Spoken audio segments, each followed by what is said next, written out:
we're not going to continue to let uh, propaganda that is untrue continue to I don't know, just continue to make you guys feel like it ain't no hope out here and the government is y'all father, which is not. So it says, "Oh snap! America's most abused entitlement program exposed amid government shutdown." The SNAP program was created to help low-income households afford food. Yet federal data show billions of dollars in improper payments each year. Cases of fraud, trafficking, or misreporting. Critics argue that program fosters dependency when long-standing work requirements for able-bodied adults without dependents go unenforced. Legal U.S. citizens, naturalized citizens, and many lawful permanent residents after 5 years or with qualifying status are eligible for SNAP. In Illinois, under Governor J.B. Pritzker, state funds have been allocated to a parallel program known as state food, which will reportedly continue operating even during a federal shutdown. That means non-citizens who have applied as victims of torture, trafficking, and serious crimes, also known as VTTC, will still receive food assistance funded by taxpayers who may themselves be going without. Read more about that program here. And if you guys subscribe to the newsletter, you guys can click on the link. Both immigrant and native born households exploit loopholes, such as claiming a spouse does not live in the home to avoid reporting income while maintaining side businesses or unreported earnings. Illinois has also directed funds to food banks to soften disruptions, but one must ask, is it enough and for whom? Especially as taxpayers continue to finance state funded health care, housing, and legal aid for illegal immigrants. Reports of SNAP recipients threatening looting or theft if benefits are delayed illustrate how entitlement culture, not self sufficiency, has become embedded.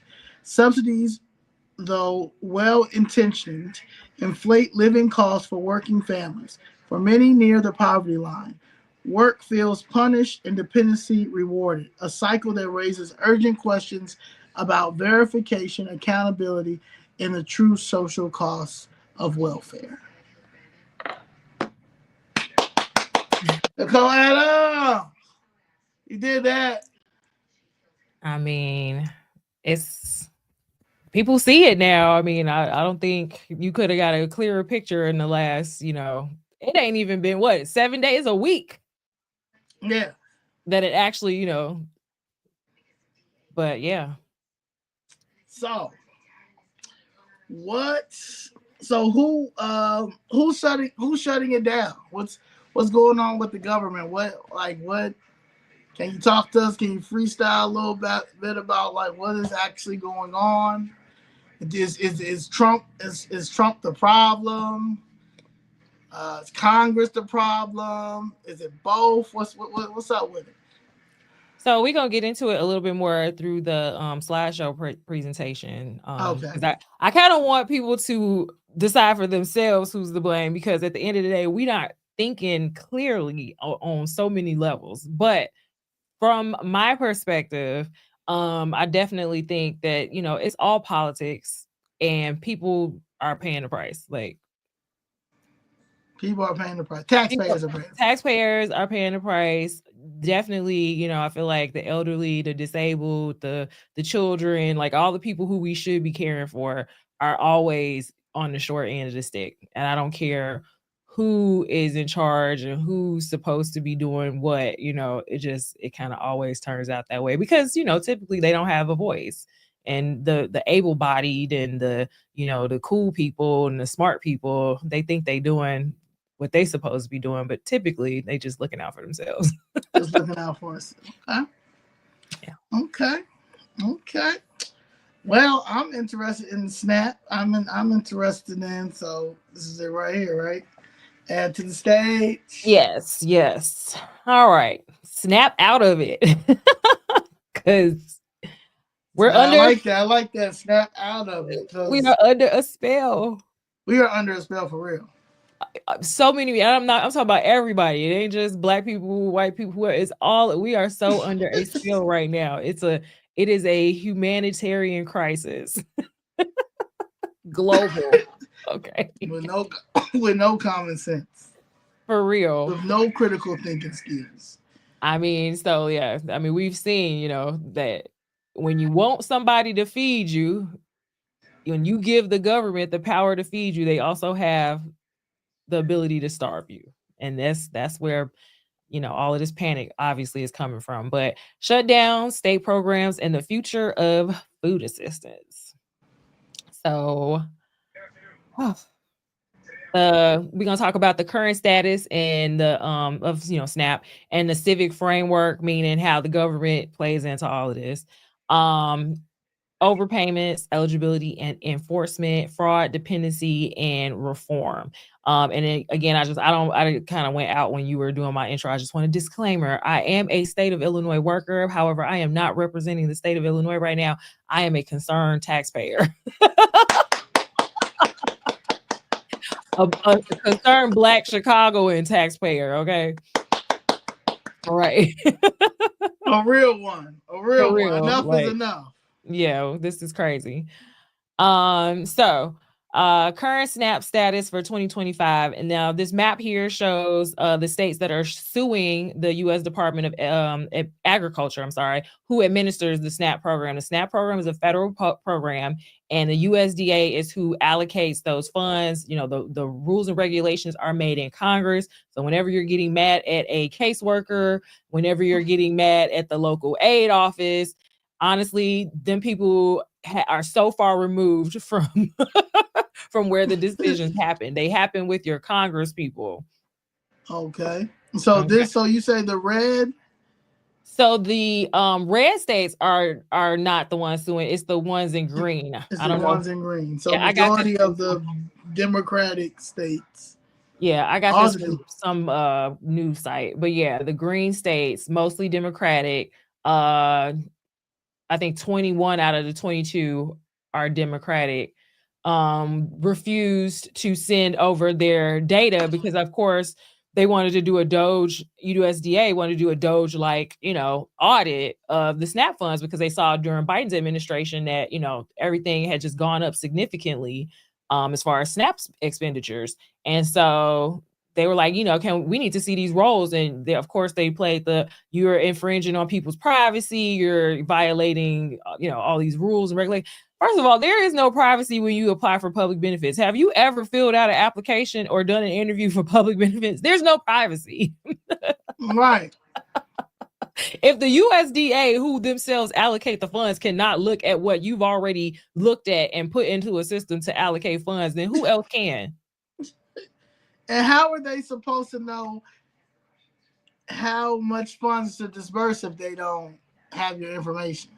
And wouldn't you want to solve the problem if you're having fraud and you're going to pay for these errors? Because that's one thing people are mad at Trump about is that, you got to now pay for the errors. We'll get into that later. But yeah, if you're mad about having to pay for these errors as a state, wouldn't you want the help to figure out where you're going wrong so you don't have to pay as much? Exactly. Just as a taxpayer in this modern day and age. Of course, unless you got something to hide, right? Unless you got something to hide. So 42 million Americans are currently receiving SNAP. In Illinois, over 2 million individuals rely on SNAP. The federal shutdown threatens timely distribution of funds. And Illinois joined the coalition of states suing to maintain the benefit flow, which, like we said, with those states in green. So Illinois, Wisconsin, Michigan, Minnesota, Virginia. No, did I say Virginia on that? No, not Virginia. I can't see. North Carolina, Kentucky, so several states were like, no, Kansas State, right, Mexico, Arizona. Yep, California, of course. Michigan, right. New York. Move down it. Oh gosh, don't get me started. So let me see. I got a link here. I'm trying to remember what it was. So it's just a link here. I don't know if you want to show this real quick. Pritzker signs an executive order to bolster food assistance for Illinoisans. Of course, he's trying to platform himself as a presidential candidate, so he has to continue to make himself look like he's saving the day. But at the end of the day, he's allocating funds and fighting for funds to give to illegals, and a lot of these states would have had more money to make whole those payments. The judge ruled that Trump had to make partial payments with contingency funds, and basically it's not going to be enough. So it's like, well, you could have supplemented that if you weren't spending all this money everywhere else. Health, free healthcare for illegals, free housing, free food for illegals. But yeah, so he gave money to food banks here is what this through some executive order, which that's great. But also, you were so lucky at gambling and poker, you can't throw a little bit of that in there too. Go gamble some more for the cause. For all the money you making off of family court, at least feed the kids. Right. Oh gosh. And then let's see, there was another link. So this is like the propaganda that they keep spewing. I mean, I have never, hold on, so let me show this one. Share this tab. Yep. So I have never in my life, as a caseworker, as someone just looking at public notices and just in general, I mean, anybody, it's you see it now, everybody sees it now, where like you have government agencies clearly attacking the president personally in every single legal document, in every single press release, and every single piece of information they give to the public. And it's like, at what point is this not inciting, chaos and violence and everything else against, certain people or a certain demographic, right? So here, first thing, second sentence, they couldn't even wait. Second sentence starts with the Trump administration. They gotta say Trump. They gotta say Trump. They can't say congressional action, whatever executive order. It's got to be Trump. Trump. As long as you say Trump, everything else is believable. Nah, it's sick. So yeah, they just updated this too, because it was obviously this just happened on the 6th. So this link I actually posted in here maybe like 4 or 5 days ago to put in the slide, and they updated it. So they changed what the link tied to. So that's also very shady. Yeah, shady, like for real, like because like you should have a separate link for what you're saying, or add it, say this has been edited since this date, not just overwrite it and pretend I didn't read what I saw the last time on there. But anyway, but it was basically them crying and humming and hawing. Same thing, same tone. Trump's fault. Y'all not getting no stamps. Sorry. Right. Y'all not getting no stamps. He's attacking good, upstanding citizens. It's like, all right. So the Trump administration has already filed an appeal. We await further guidance. And then Illinois stands ready to issue full benefit payments. Standing ready as if you have the money is hilarious. You just said you waiting to figure out this whole process, but you standing ready. Okay, fine. They sent out like because you have money, bro. You have money. You spend it on what you want to spend it on. Okay. In the meantime, Trump significantly reduced SNAP benefits. And then they basically are telling people that they're getting partial payments. So they sent out text messages to people too, saying that they're gonna get, like, if we're supposed to get them on like the 1st, you're gonna get them on the 7th, and like a cascade of days. But then even like you may not even get them at all, depending on, they're not even sure. So it's like kind of jumping the gun a little bit, I feel like. But I guess as long as you got hope. As long as you got hope. Keep hope alive, Jesse Jackson. Right. One thing I wanted to point out, because there's so many rumors that be going around, and I saw people saying that, like this was even as early as like mid to late October. They were like, "Oh, if you don't spend the money on your link card, it's all gonna be deleted, and they taking the machines out of the stores, and you can't even use stamp nowhere no more." And I'm like, that's crazy. When they put benefits on your card, you have a year from the date of deposit to use those benefits. You can lose that card, get another card, then benefits should still be available. Thank you. You do not need to use your whole SNAP allotment for the month in the same month. Like, yeah, like you can.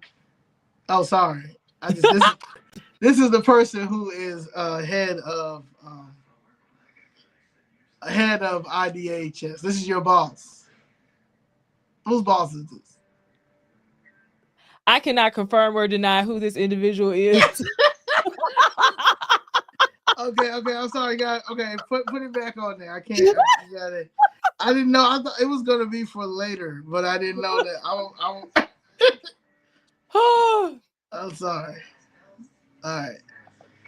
You got to put me back, don't you? Oh yeah, I'll put it back on right now. Sorry, I thought it was that was gonna be like in the end. I was gonna say like, this is who's head of. This is the secretary of the Illinois Department of Health.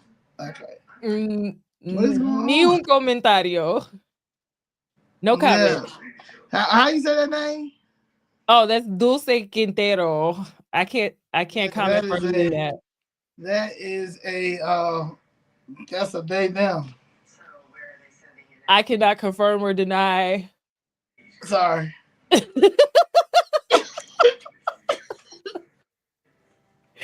Oh gosh. So yeah, basically you still got the SNAP on your card if you got it and you don't have to use it for a year. That's why I don't understand why people get like expedited or they get benefits early and they are mad like in like 2-3 days. Like, I don't have no more. It's like you didn't have to spend it all. Like it's still gonna be there. So yeah, that pretty much, the same BS. We'll figure out when once Trump or whoever they trying to blame for not acting, acts. Let's see. Share this. All right, we're back here. All right, and so Pritzker, he got to play his games. Gotta play his games, yes. Let me see if you can hear it. The $20 million that you set aside to help fund food banks statewide, do you know what happens with that? The $20 million that you set aside to help fund food banks statewide, do you know what happens with that now that it's half funded? Does that get added to the pot, so to speak? How much will be there for them this month? SNAP is a 100% federally funded program. And so we're talking $90 million a week for Illinois is what normally would be provided for SNAP. You, how big of a Band-Aid is that? $20 million isn't enough. It just isn't. And we don't have enough money, $360 million in a month. We don't have an extra $360 million. We're going to do everything that we can, though. And remember, the distribution points are very important, and those are the pantries. And they do such great work already. So what we're going to try to do is fund them to make sure that they've got enough money to provide mostly dry food, to be able to do more expensive fresh goods that they often are distributing. But at least we're going to keep people fed for as long as we possibly can. And look, if we run out, we'll have to obviously come back and figure out where we're going to find more money to support, because we can't let people starve. I mean, we have too many people in this state. 1.9 million people are getting SNAP benefits in a state of 13 million people. And we can't let them starve. 20 million. Oh, JB, such a kind heart. What's 20 million to him? What's 20 million to a Billy? What's 20 million to a Billy? Okay. And also, like I said, you went gambling. You were so lucky. Just, get us some stocks, bro. Take us to Vegas. That off for any of your nonprofits.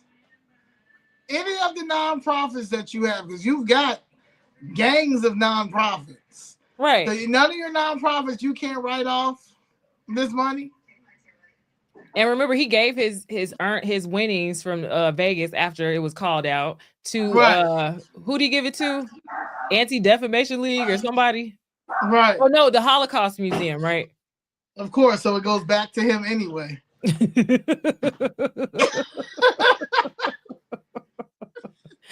Crazy work. Yeah, I'm just like, and so one of the other things I want to say too is most people who know about the food banks know that, like he said, they usually have higher quality food. I volunteered at some food banks, and I'm like, you know, when it be stuff left over, I'll be like, dang, can I get some of that? Because it's like they really be, you know, some of them really get nice stuff. Some people like turn their nose up at like, I don't want the food bank. Traditionally, the food banks were hidden. Right. Like you were getting milk, bread, you know, like gourmet loaves of bread. Yeah. Gourmet loaves of bread, yes. Yeah, all types of meat, all types of stuff. Hold on, let me get this.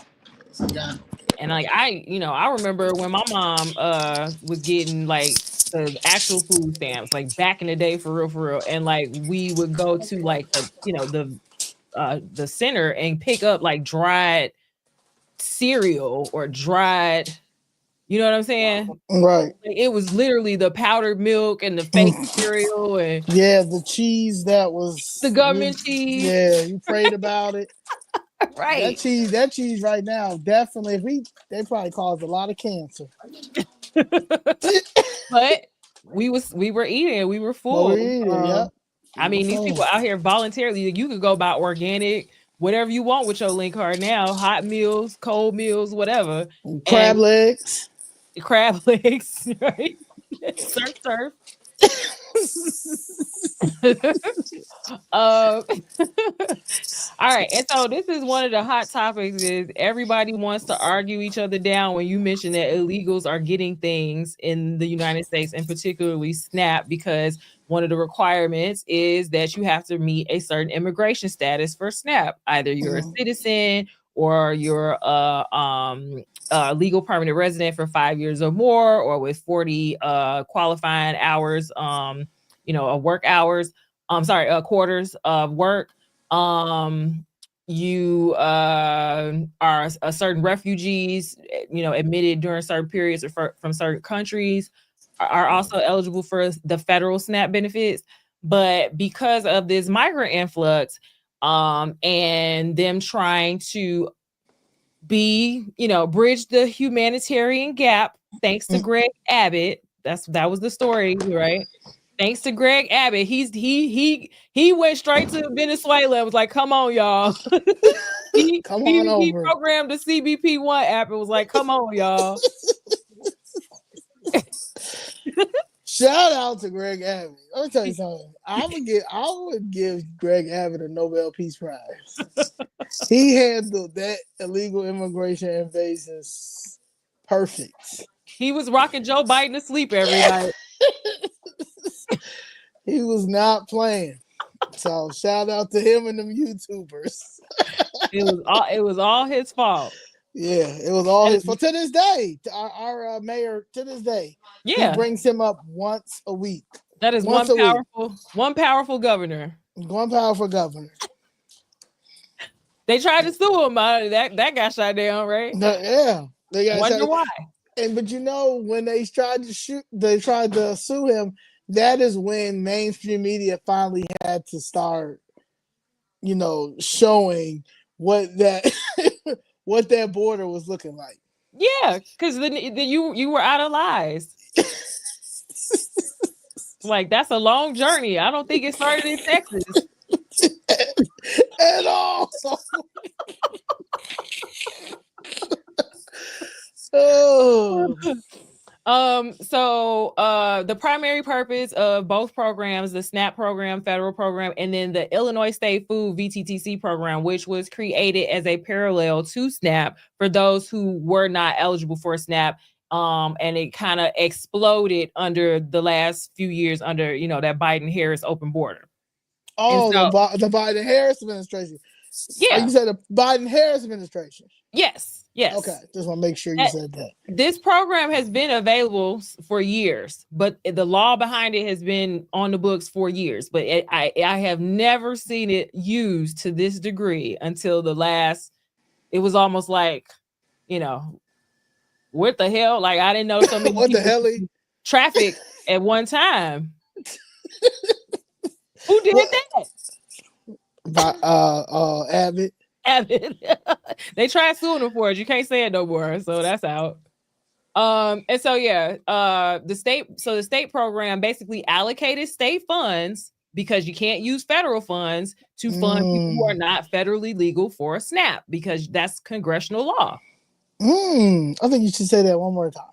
You can't use federal SNAP funds to give to trafficking, torture, serious crime victims, or anybody who doesn't fall under the established citizenship requirements or residency requirements for SNAP, because all of that is based on congressional law, which ain't changed in years around that, like decades. So you had this program that's been sitting there, and I guess somebody said, hey, if we tell them all to say they've been victims of crime, they all qualify. They all qualify. And I did a video probably about 4 months ago about VTTC and how they only had in Humboldt Park, that aid office was only open for the VTTC victims, and it was state funding money. So I just want to, like, is this possible? Like, so say that they did not take all that state funded money to give to the illegals to make sure they had SNAP benefits. And right now with the government and cash and housing, healthcare, cash and housing, if the government is shut down, would that money, if they would have used it wisely, they could use that money to make sure that we have SNAP in the state of Illinois? Yeah, I think I have in one of the next slides a document showing how they allocated funds, and I'm sure we'll never get the true numbers on what was spent and given out to either NGOs and other churches and other non-governmental organizations and who are helping them apply on their behalf. And RICO, racketeering. There was billions and billions of dollars thrown around that I think also could have been available to us at this point if you really had the forethought. Okay. You was doing it, so I mean, I don't know why you couldn't. Anyway, look, I'll go off on a tangent again. So the food assistance program through SNAP is so it's food assistance only for SNAP or potentially cash if eligible for TANF, which is a cash program for needy families. So they also have a parallel for everything for the state level. So they have the cash for them as well through the VTTC, as well as medical assistance. So again, it's all, if you look at these two sides, everything is mirrored. The only thing different is qualified federally, state decided, here's the loophole. Just say you was a victim of serious crime. Hell, I'm a victim of serious crime too. This RICO. The state of Illinois is beating my butts with these taxes.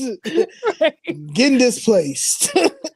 Right. So yeah, and then so it's basically all parallel. You can apply online, you can apply in the office, you can apply. So basically they can do everything that citizens can do. And trust and believe they caught on to all the things that the regular generational SNAP people didn't figure it out. They figured it out. I'm very proud of them. About 20 times faster. So when they're going to apply for these the American Dream, what are people helping them fill these applications out? Are they in all their different languages or?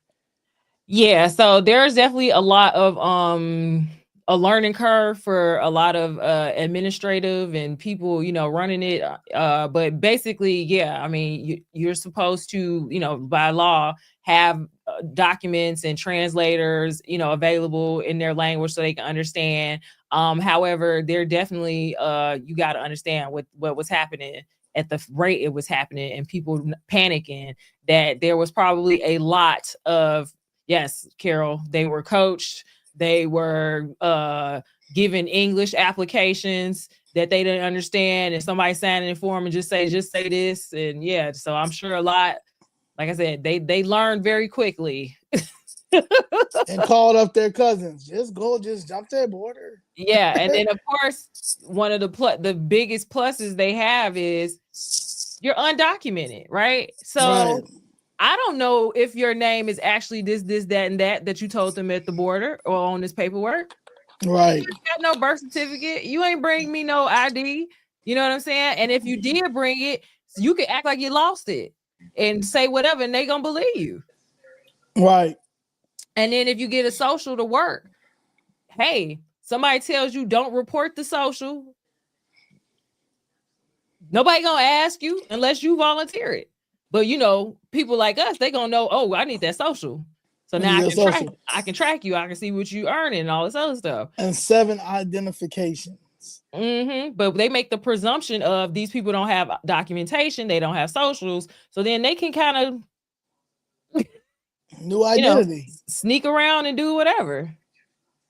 Yeah, like the crazy thing is, it could be like they could be 2 to 3 generations in of scamming these programs, because as soon as they get over here, they can say, I don't know.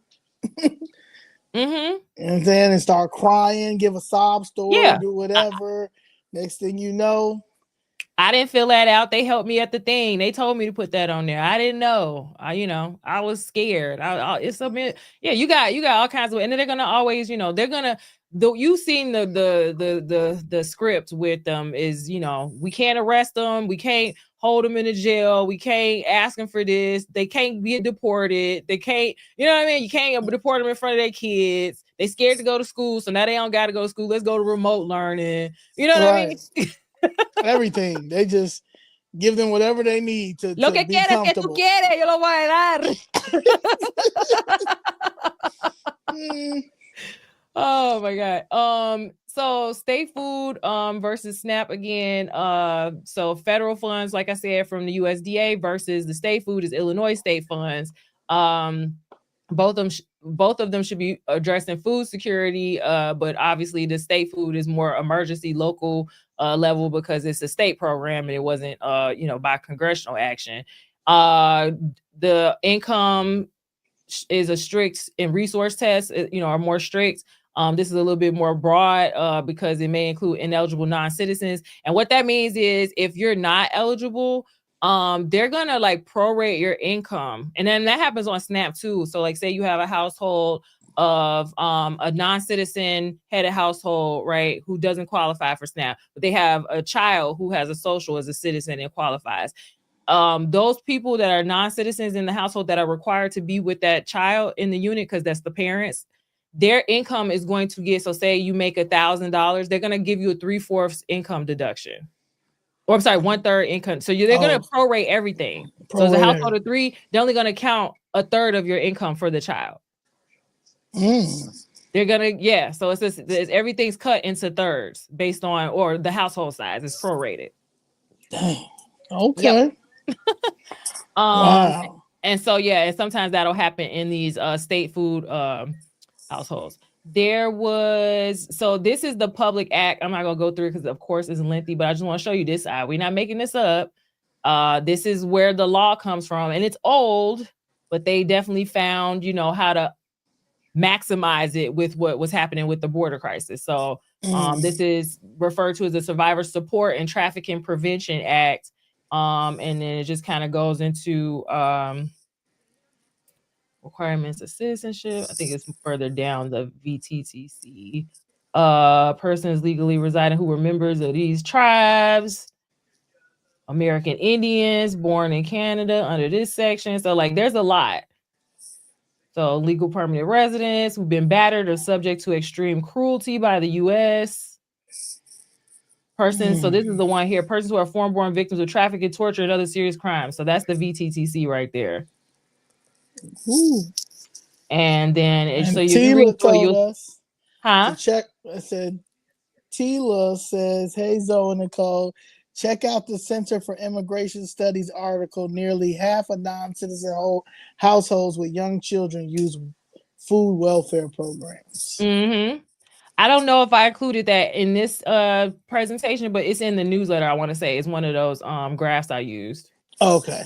Yep. But yeah, it's yeah, they learn quickly how to you know keep their money under the table if they do work and keep qualifying. So it's, you know, everybody getting they piece of that pie.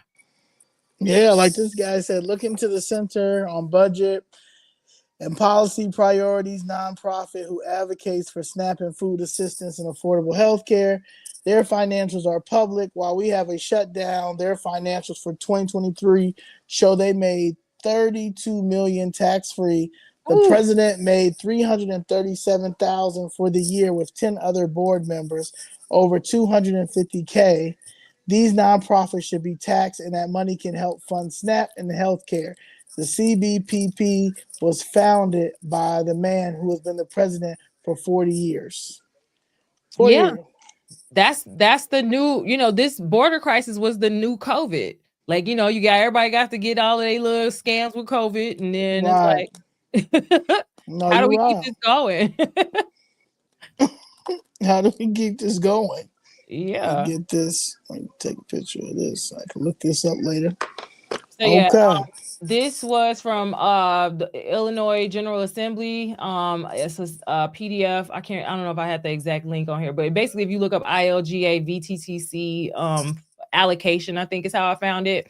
And this is basically what happened in 2022. Illinois, you know, committed over $638 million in funding to address the humanitarian asylum seeker crisis, including direct funding to the city of Chicago. This comprehensive financial support has been provided through programs at IDHS, IEMA, DHFS, and IHDA. These investments are built into the state of Illinois' commitment as a welcoming state for all immigrants and unhoused residents and unhoused residents. And unhoused residents. I hope y'all was listening to unhoused residents. You supposed to get some of that $638 million.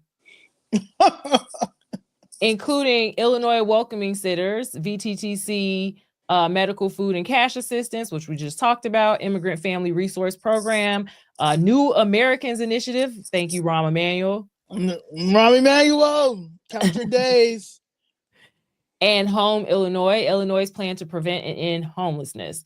But the tents keep popping up. They will never fix homelessness unless you start doing forensic audits and then arresting these people who have been taking all the homeless money. Yep.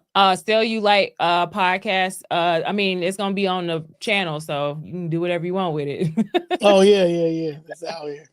Yep.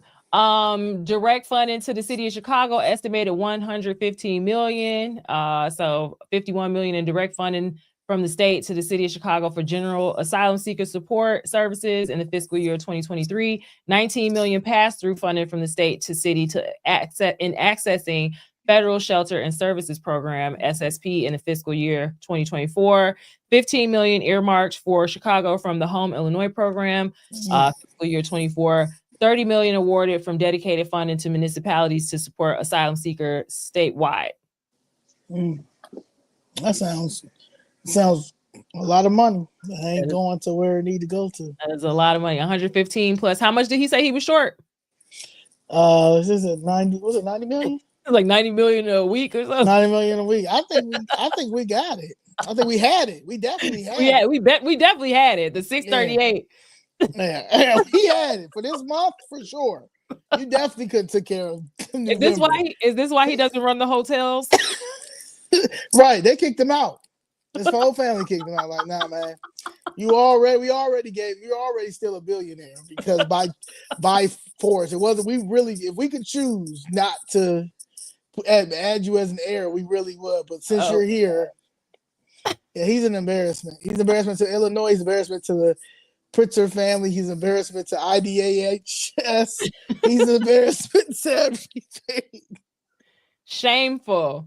So yeah, and then there's just more here. 90 million in IEMA emergency support, 3 million federal, 87 million state.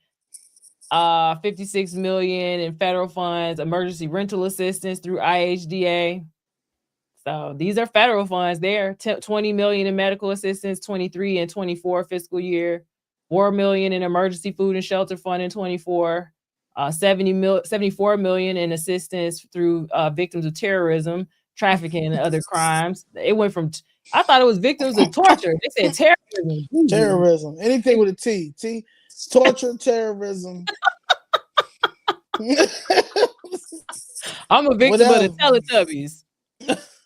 In order to get that, as long as we can get this, as long as we can find an itemized line to add some extra money so we can steal. Ah, goodness gracious. $53 million in DHS direct support to asylum seekers, whatever that means. Direct support. Oh, here it is, including hotels, room, and staffing. Which is funny, is because a lot of them said they was cleaning their own rooms. So hotel? Because they laid off a lot of hotel workers. To put them in it. You remember it was like crazy layoffs. Yeah, I mean, are you surprised? So I guess I don't know. I guess they were paying the asylum seekers. Yeah. Hopefully they reported that on their applications. Now you know. That's why our president is making sure that he don't send a dime to the state of Illinois. I don't care about no other state. He don't need to send another dime here. There's still more money here, okay? $53 million for all of that stuff at the hotel, medical, transportation. $53 million. Site management and support, whatever that means. $67 million in comprehensive state supported services for the asylum seekers in fiscal year 24. $15 million earmarked for Chicago. $10 million to stand up interim congregate housing facility on behalf. What was that? Was that them Brighton Park tents? Move out support. We need Catholic charities. So they got the moving vehicles. Catholic charities. Yeah. They got the move out supports. I guess they was giving them boxes. That's $10 million. $10 million for boxes?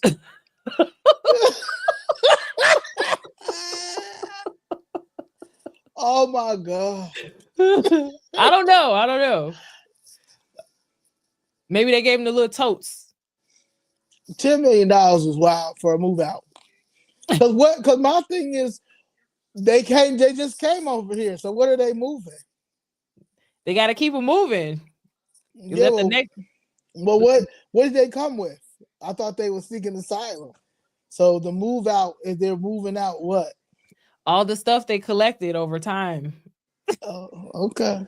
There's so many giveaways. Oh yeah, because this is Wheel of Fortune. No, remember they were taking up. They wanted, bring them sweaters, bring them shoes, bring them clothes. They were, but you see the guy who just got arrested. He was in his Louis Vuitton. Oh yeah, yeah. Oh, and they was stealing like crazy at Macy's. That's what the move out fee was. They put for all they polo. They was stealing. They was stealing a polo to the Floto. You already know though. Crazy. Legal services, but also they're still getting deported. Weird. Well, Eileen O'Burke, whatever her name is, the state's attorney, she just swore in like 20 new state's attorneys, because I remember going to the Cook County budget and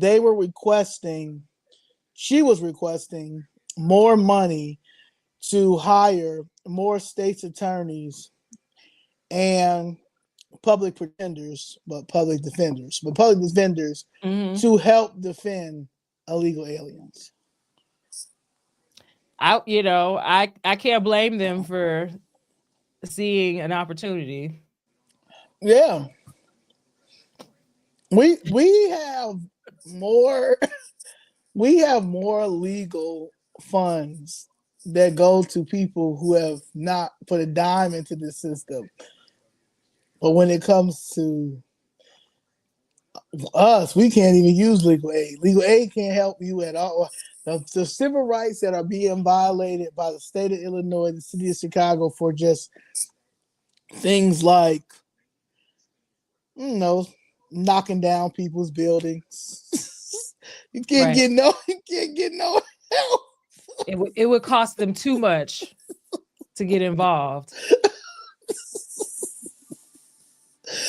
Oh, this is easy. This is easy. It's too easy. Call me if ICE pulls up. I got you. Mm-hmm. Oh, they violated their civil rights. They threw a pepper ball. Well, what did they throw first? A hammer. It doesn't matter. Right. You can't arrest people while they're out living their lives.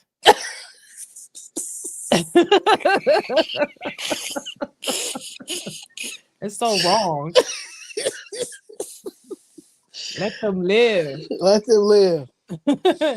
So yeah, 42.5 million fiscal year 24 state grants to municipalities to support asylum seekers worldwide. I don't know how these are itemized because they sound like some of the same other stuff, but whatever. 30.25 million earmarked for Chicago. Earmarked. Well, if it's earmarked, did they get the money and where did it go? Did we already use the earmarked money? It's in one of Brandon Johnson's gift closets. Exactly. You see he built the fake one to show everybody? And talking about 2 people signed up to see it, but they never came. Shut up. You people FOIA every day and can't get nothing. Them 2 people you did not let go up there. I guarantee if I sign up, I guarantee I can't get to the 5th floor. No, they're gonna immediately scratch you off the list. Ooh, man.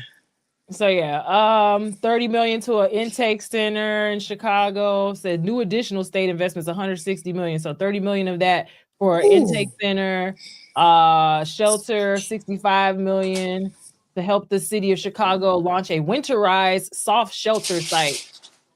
Providing temporary. Oh, that was Bryant Park. People. Huh? That was Bryant Park. Yeah, I think that was Bryant Park, right? That was Bryant Park. Yeah, they was going. That was the launch. That was when they was going to try to bring back Holocaust 2.0.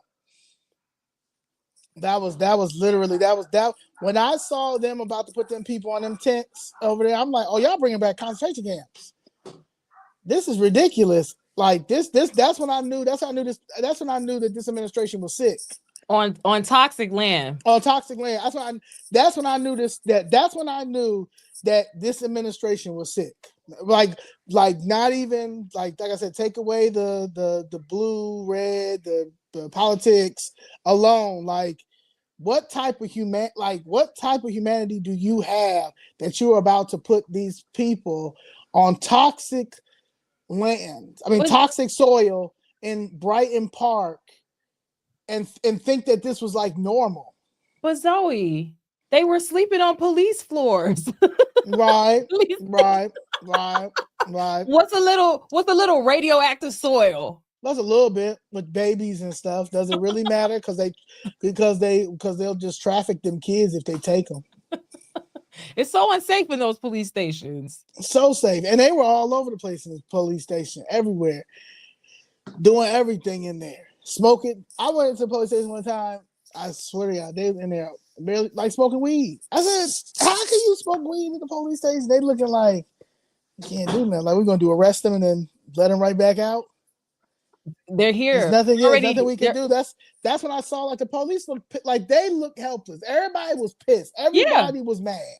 Yeah, you already have defund the police, and then now you just like literally like now I'm a babysitter. And and then I can't even arrest people at all because they don't have a name at all.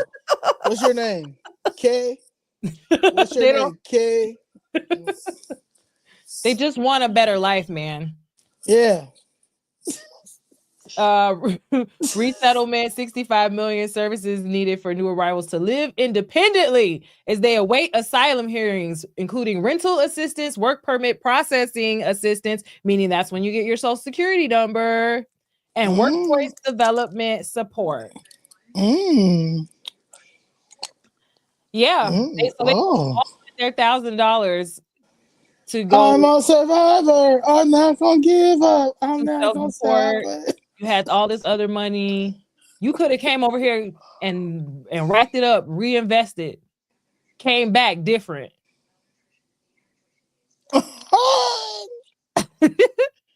This is great. Like, this is a scam for real. This is a scam, and we just supposed to just sit here and just take it. Just deal with it. If this ain't abuse, if this is not psychological and abuse, like, oh man, this right here is why people may go Luigi. Zoe, if they do it to them, they can do it to all of us.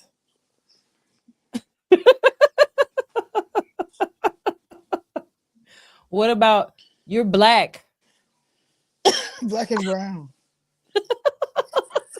If all else fails, that's how you know they losing the argument when they got to tell you black. Like, no shit. They're gonna take you. They're gonna put you back in shackles. It was supposed to happen. January 21st. I didn't. Yeah, January 21st. We was going back. We was going back to. I've never been, but we were going back to Plantation. It's almost November. Yeah, I'm still here. Are you free? I don't know. I'm not free from this insanity that's been happening in these streets, but in the slavery sense, I think I'm doing pretty good. Yeah, I am too. I'm free. So this is Mike Johnson telling y'all, like, I don't know what's wrong with these people, but they crashing out. Hold on. See if I can open this. But when we say the 1.5 trillion, that is the actual counter offer that they put on paper and filed in the Senate. It is still sitting over there as their counter proposal.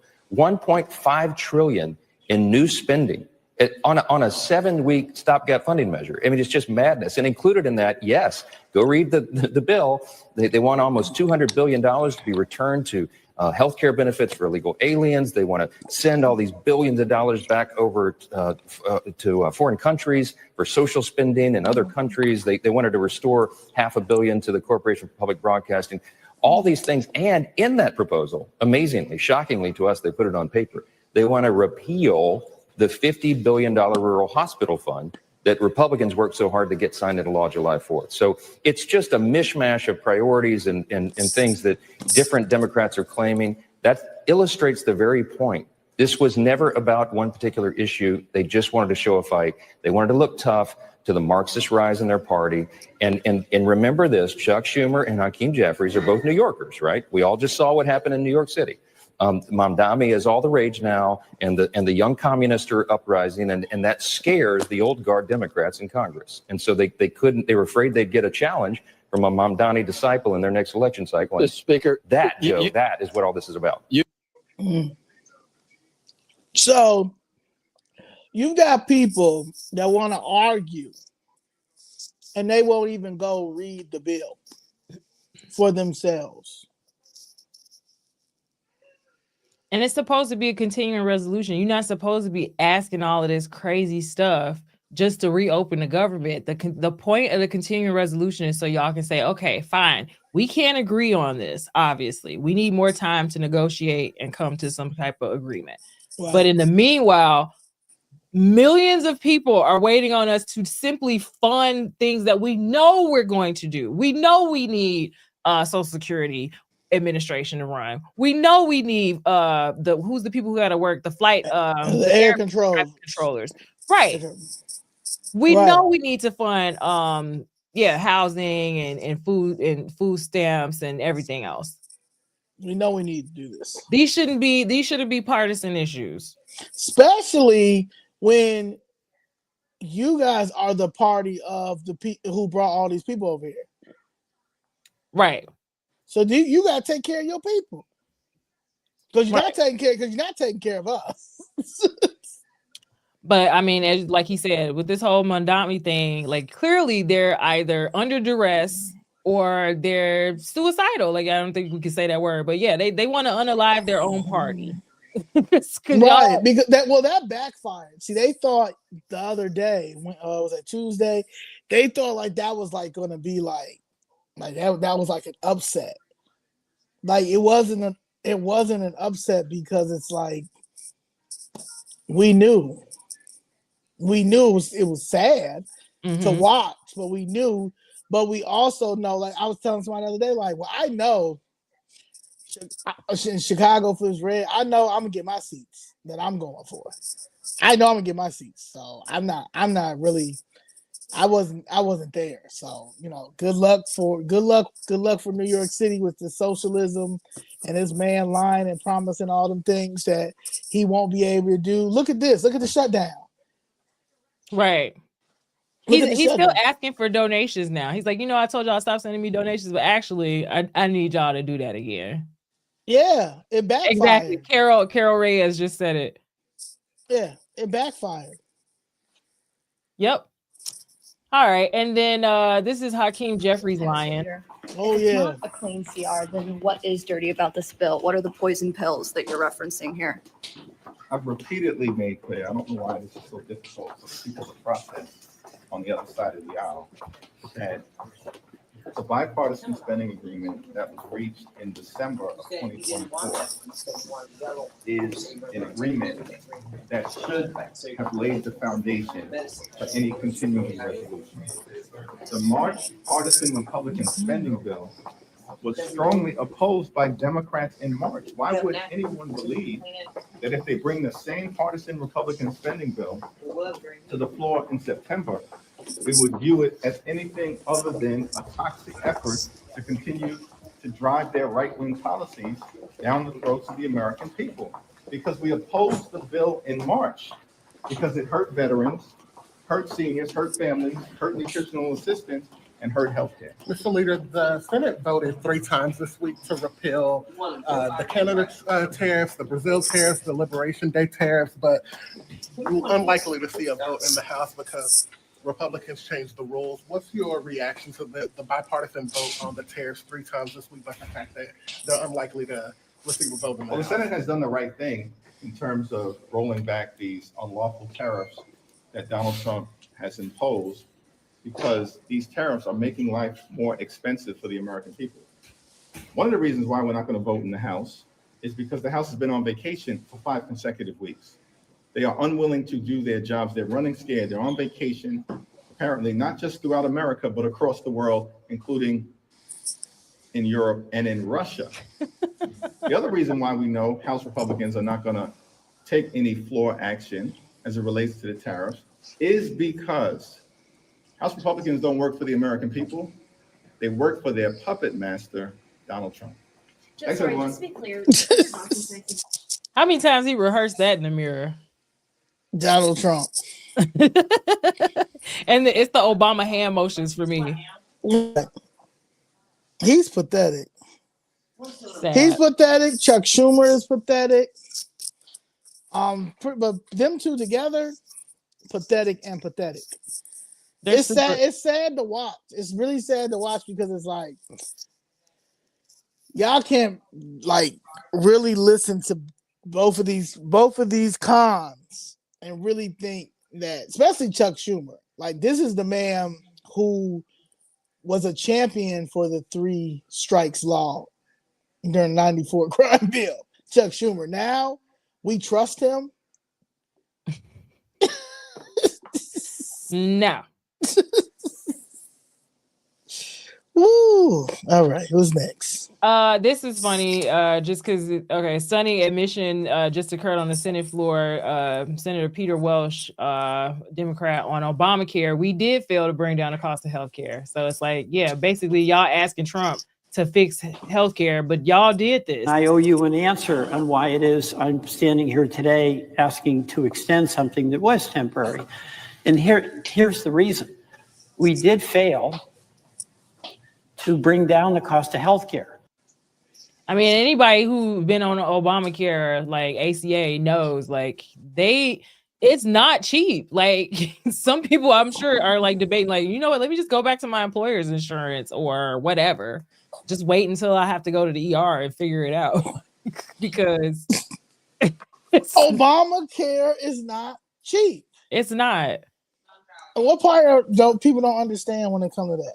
Is it because they just want to get Obamacare because they think Obamacare is cheaper than affordable care, even though it's the same thing? It's the same thing. And then it's like, okay, if it was a socialist experiment, that was supposed to, be kind of like the Medicare for all, like, right, like preview. Right. These insurance companies, the doctors, whoever, medical providers, they were able to make a ton of money instantly because you basically forced everybody to pick providers. Even through Medicaid, you have to now pick a provider, and those providers are now allocating those funds.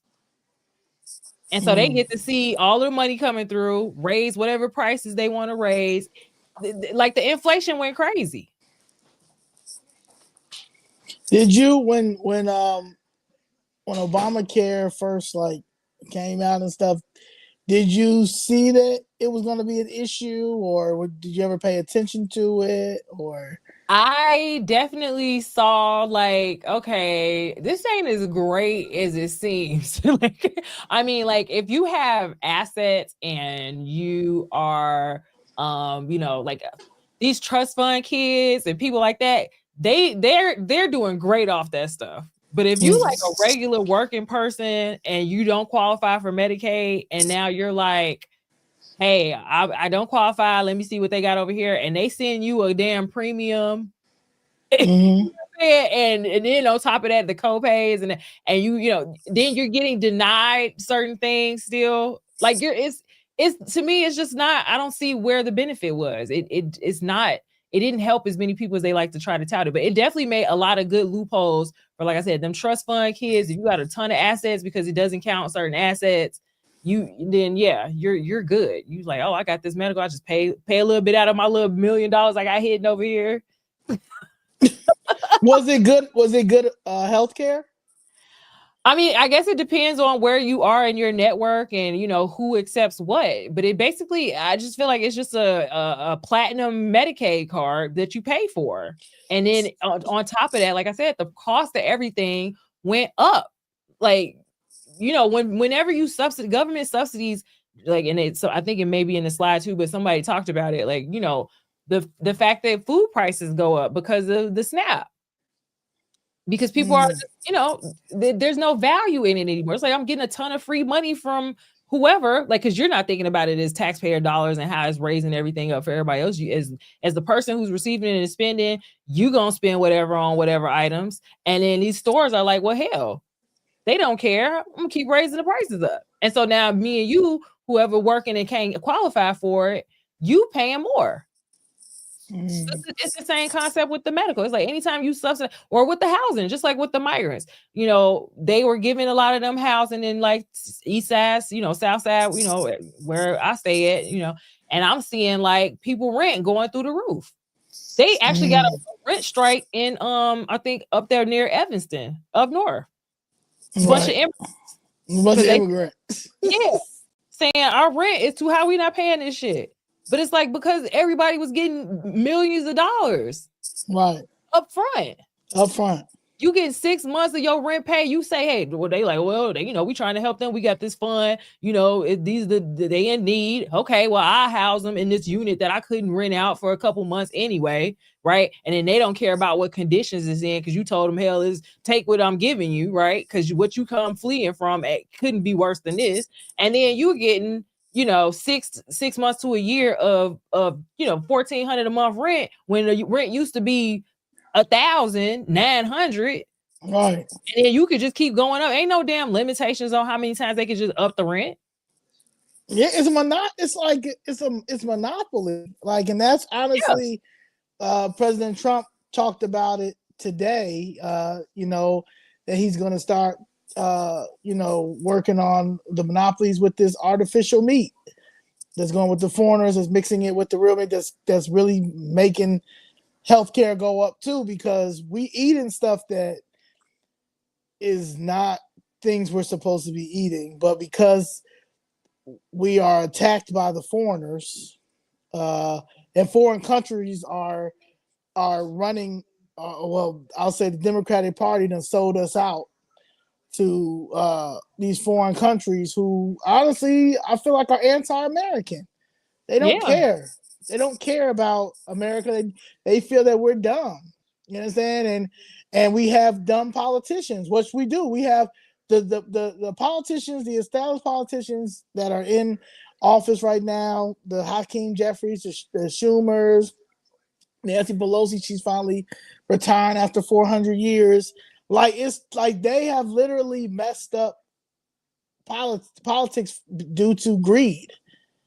They forgot that they were servants, or supposed to be servants for us. They're supposed to be activists. They're activists. They're supposed to advocate for us. They're supposed to advocate for the constituents. They're supposed to advocate for their states, their districts. And they have literally been sold to big pharma, to the stock exchange, to anything but us, with our dollars, with our tax dollars. Yep. I was just looking at We Got You Granny was saying too that the dental sucks. Oh yeah.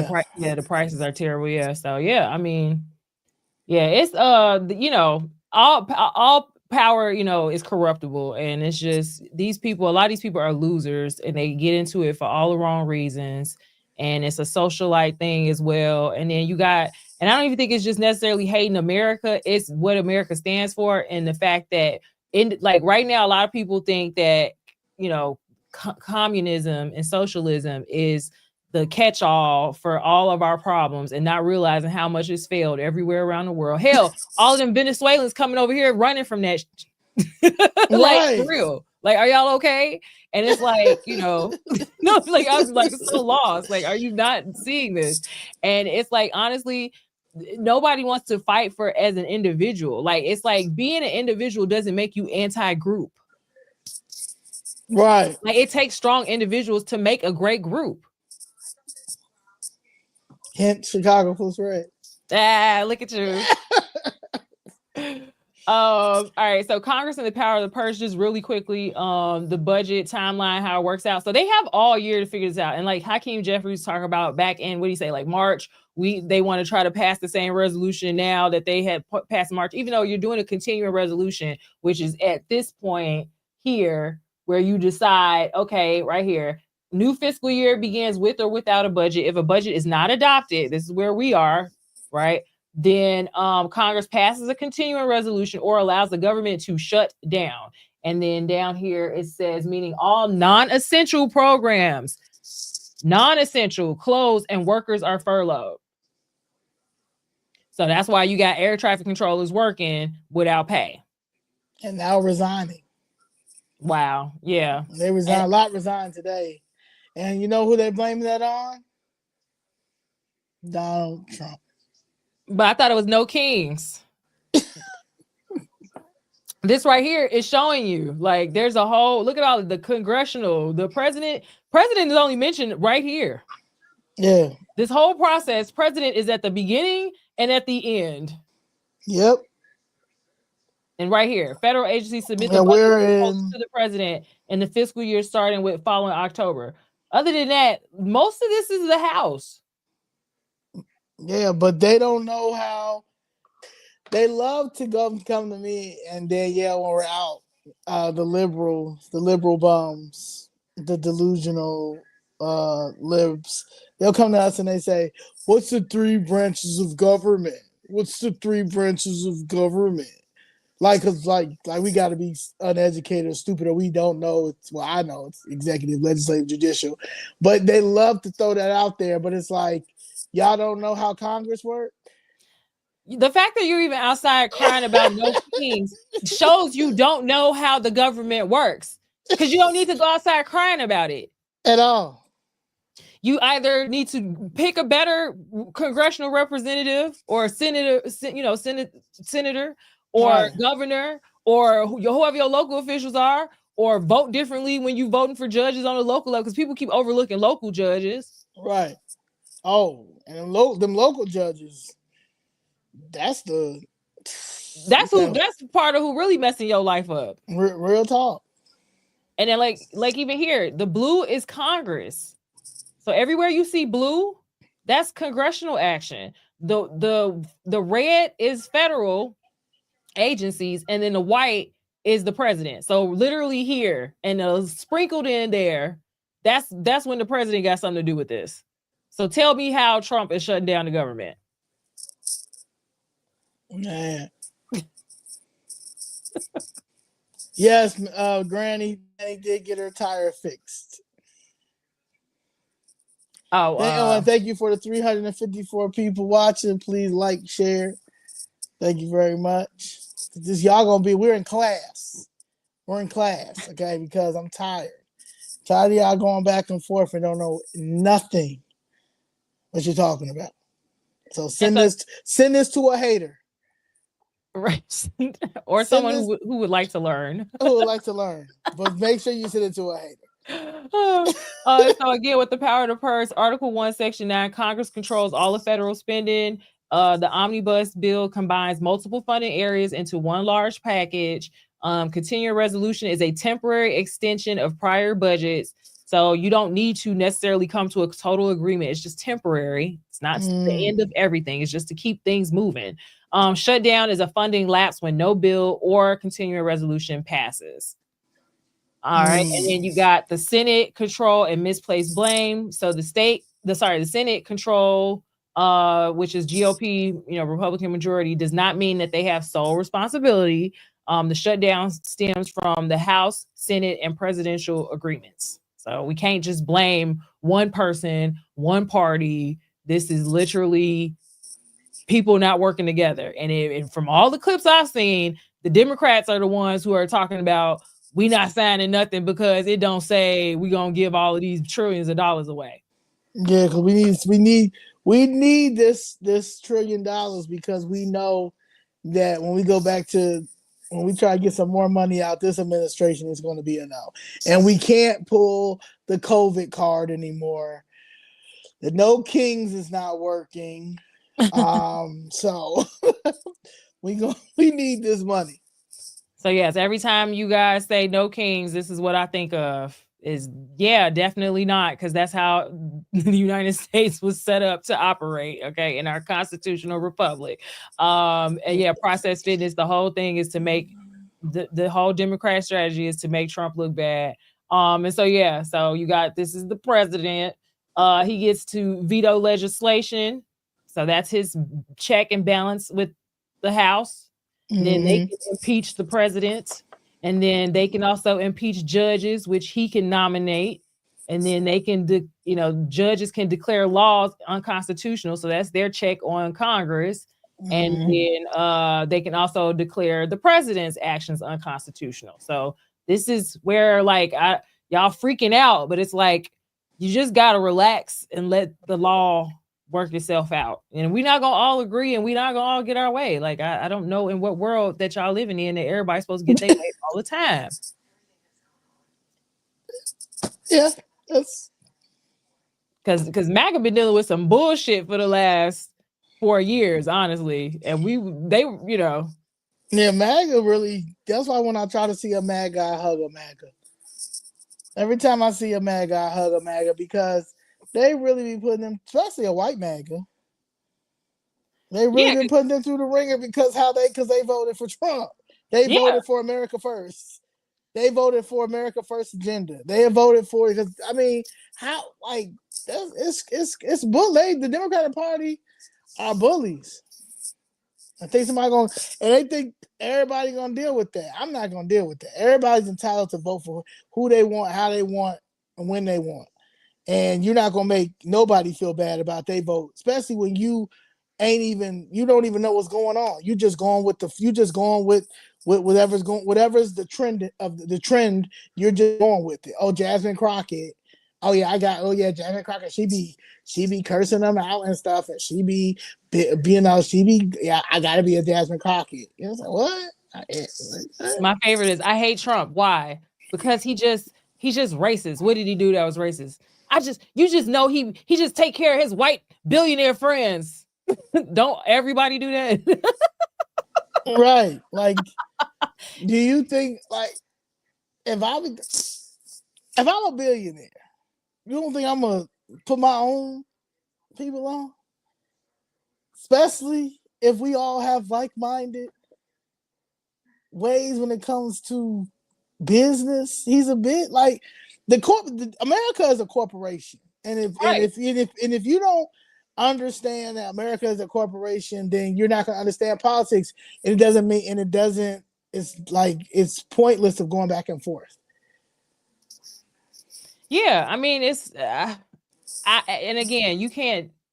Y'all keep trying to go to communism like that's the solution. You can't hate people for living in a capitalist society and winning the game. Like that's silly. You should be trying to play the same game or get what you're going to get out of it in your role. Like, you know what I mean? Like they creating the jobs, then go get the job, go get the stock. Go invest and teach your kids. If it's not for you, to teach your kids how to do it. If you don't like it, get in politics. But this whole like, no, I'm about to hate the rich and eat the rich, and it doesn't work because the solutions they offering is socialism, and all that's doing is they playing nice in the beginning, like everything's for everybody. But they gonna take the power and control all of the means of production, and you gonna starve again. Yeah, and my thing is this, right?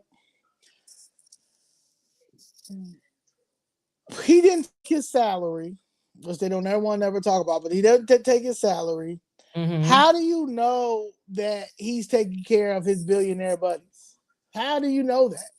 Like how, like what government money that he's using to take care of you? That's because that's what they're saying. They're saying is he got in the White House and he's giving all the money to his billionaire friends. What? Right. When somebody said George Soros is taking care of them. Exactly. Yeah. George, so yeah, that's they daddy. Right. The government and George Soros. Right. So all right. Funding gaps and real world impact. So obviously with the shutdown, families are experiencing a delay in their benefits, including food insecurity. Local grocers and food banks will feel the ripple effects, and state budgets are strained to fill federal gaps, especially if you spent $638 million on migrants.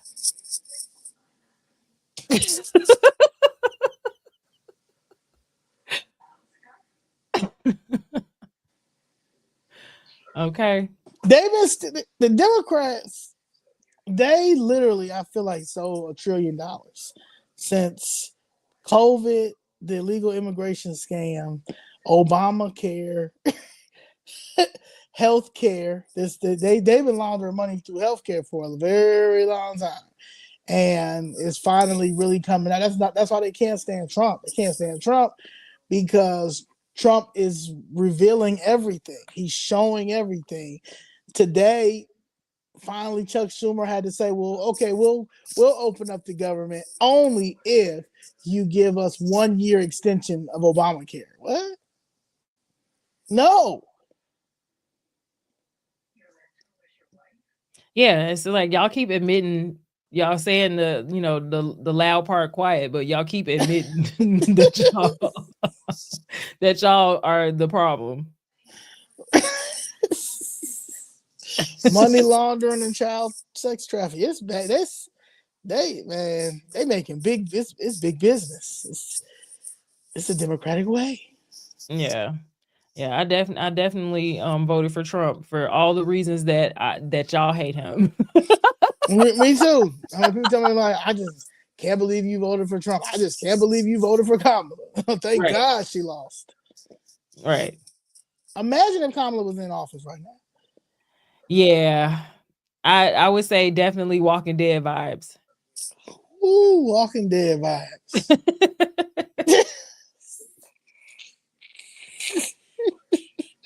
Because she would be just drunk anyway. She would put on her real gear though. So she would have pulled up her Indian gear. He's so silly. It would have been pink and green. But she would have had her Indian gear on. And here we hear people, oh, see, look at my Hindu president. She got her pink and green, her AKAs, her pink and green on. She would have had Bollywood versus Bollywood versus Tubi versus battles. Ooh. She would have had all types of concerts at the White House. We wouldn't have been doing nothing. Nothing. Ooh, thank God. Oh God. Because God. Ooh, thank you. Thank you. Every day I thank the Lord. Yes. Ooh. Yes, Queen. Snap error rate in Illinois, I think is no. So the snap error rate needs to be under 6.2%. I believe that's the national error rate, like the standard. Okay. And then the improper payments include administrative errors, fraud, or trafficking. So like administrative errors is just, not calculating stuff right and giving somebody something they're not eligible for, or not giving them something they were eligible for, give them too much, too little, etc. Cost to taxpayers billions annually. And an example was 330 million annually lost to trafficking from past estimates. I hope I linked. It was I think I did. I think Christian Maxwell posted it. This store that got caught up. Oh yeah. I think I linked it in here, but if not, remind me to pull it up. Shout out to Christian. Yes. For the worker is worthy of his food. That's in the Bible. Matthew 10:10. Woo. I don't know why they keep using this Bible when they don't mean it. Because like if you understood, then you would know that if you can work, you should be working to eat, because that's the only way you're worthy. It say it right there. A man don't work, he don't eat. Unless you're an illegal alien. So this meme always gets me because this is so true. Two types of shoppers: the one with no job, with the cart filled up with all the unhealthy things. And then the person with the job who's just barely, you get your eggs, you get your bread, you get your cheese, you get your meat. Able-bodied. Because you ain't got time to sit around and eat, first of all, and you can't afford it. Like you gotta pick what's essential. I seen they were sending these boxes or something to this one lady. She's like, this is what they gave me at the food pantry for my month of food. What am I supposed to do with this? She had flour, eggs, canned fruits and vegetables, oats. Food. Like it was enough that she could have made something happen. Like you complaining, like if you don't have anything to feed your family, you're gonna be grateful for that. Flour. What am I doing with this flour? Oats. Oats. Oh hell. Yeah. It's like, yeah, y'all not understanding. Like between some, like I make some beans and some rice in a minute when that money started getting a little tight. Okay. We have an obese issue in America. We literally do. It gotta be the food. Oh, for sure. Like it gotta be the food. And the metabolisms it's getting weird. It's just, but so if it's time we do eat healthy. We really do, because we're honestly people, like, even with myself, you know what I'm saying? Like I literally gotta watch how I eat or what I'm gonna eat or how this work, because you stressed, you drinking, sugar is in everything, diabetes is going is running rampant. It's people that are getting all these types of weird cancers. Well, young people are dying. I mean, people that are dying in their 40s and 30s and 50s having heart attacks.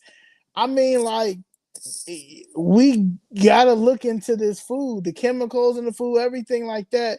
And they're mad at Donald Trump for talking about it. They're mad at Robert Kennedy Jr. for talking about it. Like, come on, man.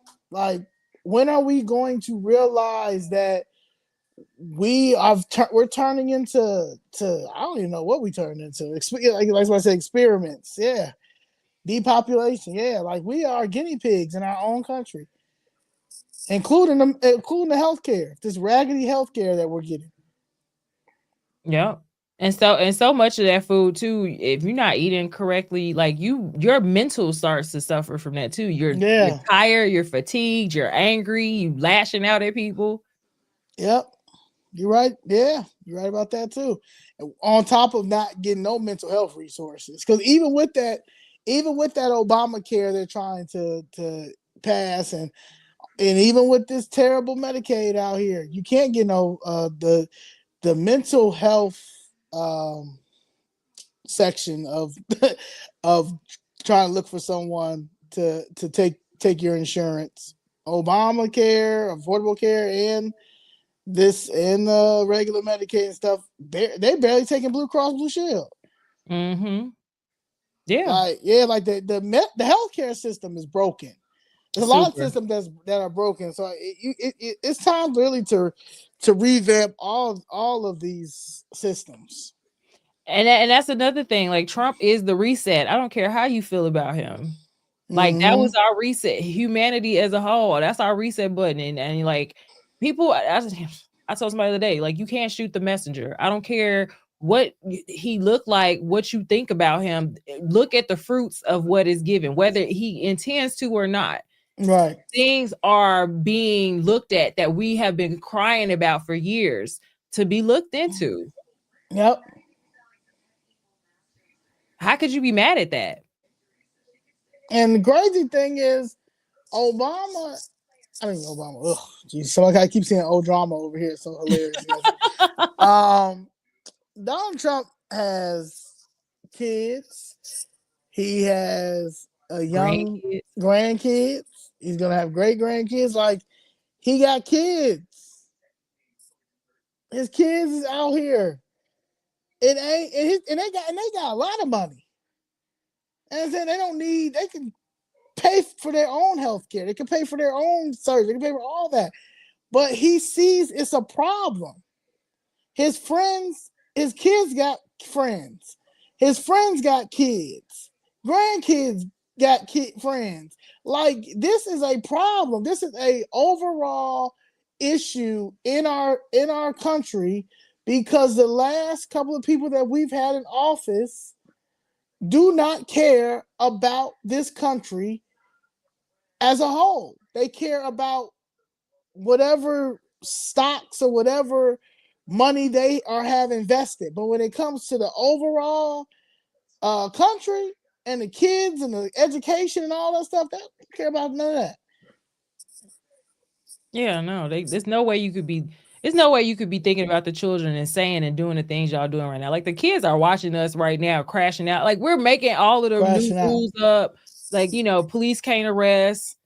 Boys are girls, girls are boys. we fucking these kids up. Gender neutral bathrooms in elementary schools. Right.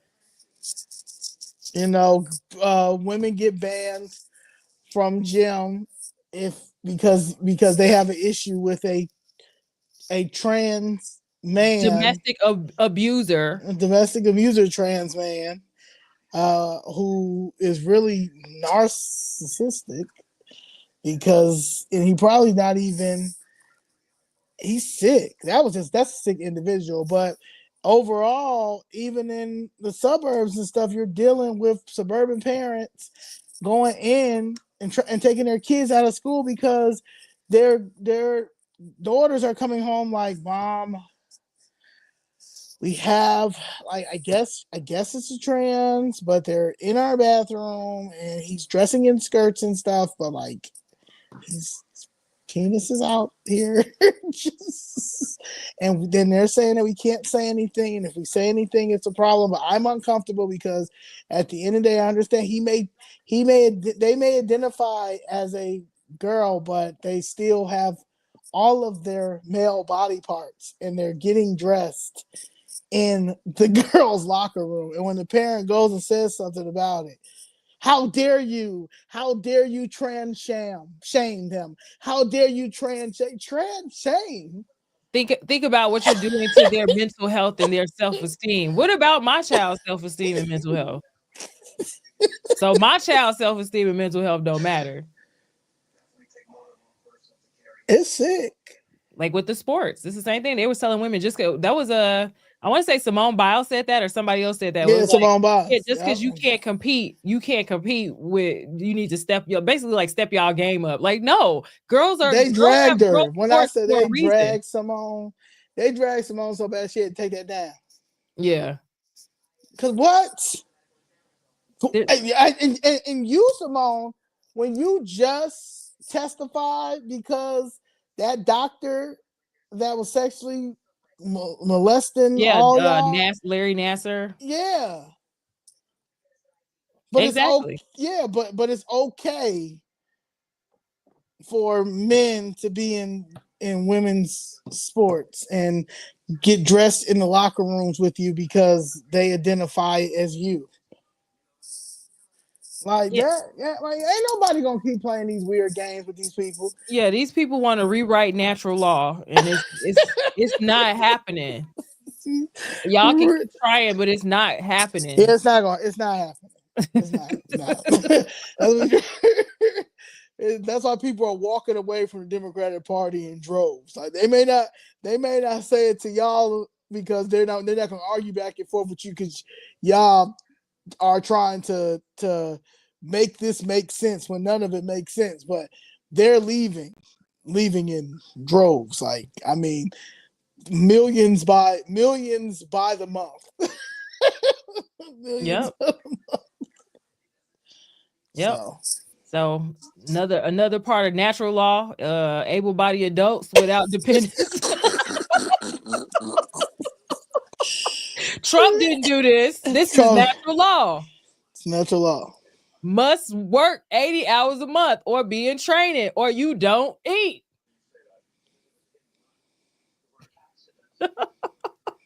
Exemptions for the elderly, disabled, parents of minors. Mm-hmm. They don't want to talk about that though. This has always been. This is like since the 90s or the 80s. Like this is not new policy. You've just been getting waivers that were granted to high unemployment areas like Illinois. Unemployment was high, and then you get all these migrants. I'm sure it's higher now. But Trump trying to get y'all job, your black job. Black job. Give you your any job, your Uber job that, Obama helped make, more prolific, right? All of them ride share companies went crazy under Obama once he took the restrictions off of them. And then now they came over here, now they all driving with a license that I don't know how they got. That's a whole nother. And they can't understand what you saying. You can't understand what they saying, but thank you, nice day. Here's your takeout. And I mean, they be having little attitudes. I don't know. They've been pretty cool, but yeah, they be getting crazy in them stores. I know people who do rideshare and who do Uber, Lyft, Uber, Eats, and they be getting into it sometimes with them in them stores, picking up the food. Yeah, because they be rude. It's like, you don't speak English and you gonna be rude. No, me next. Or they just put the phone in the worker face, like, you read it. You'd be like, they be like pen. I'd be like 11, 12. Here, like, dang. Oh God. I'm like, somebody's asking for our. Do we have a mailbox? I'm giving it to them now. 8704 Bennett. Yeah. And that's for the OGs. They say they don't trust the app stuff. So they send donations via checks. I know Okay. that's right. All right. And then Trump era enforcement, reinforcing the existing congressional rules. So like I said, this stuff's been around, just finally said, okay, let's, I'm getting y'all jobs back. So y'all should be able to go get them. Right. Where the money comes from. Federal USDA covers over 90% of SNAP costs. States handle administration costs. And the new federal law will shift administrative costs to states and require them to pay a portion of the benefits based on their error rate, a financial burden for Illinois, because we're at like 11% for the fiscal year of 2024. 11%, it needs to be under 6. So we almost twice the error rate. Federal standard states with an error rate above 10 will be liable for 15% of the cost of benefits exceeding that threshold. And so then they have Illinois paying protected 15% of millions of dollars. It comes out, they saying per what they project is $705 million under these new rules annually. You had 638. 638. Add that 14 million he gave to the Holocaust Museum, you would have been there. Would have been there for the month of November. You could have did it, Mr. Governor. So the Leigh Jones, the error rate is just basically when you are giving out benefits, like I said, the overpayments, underpayments,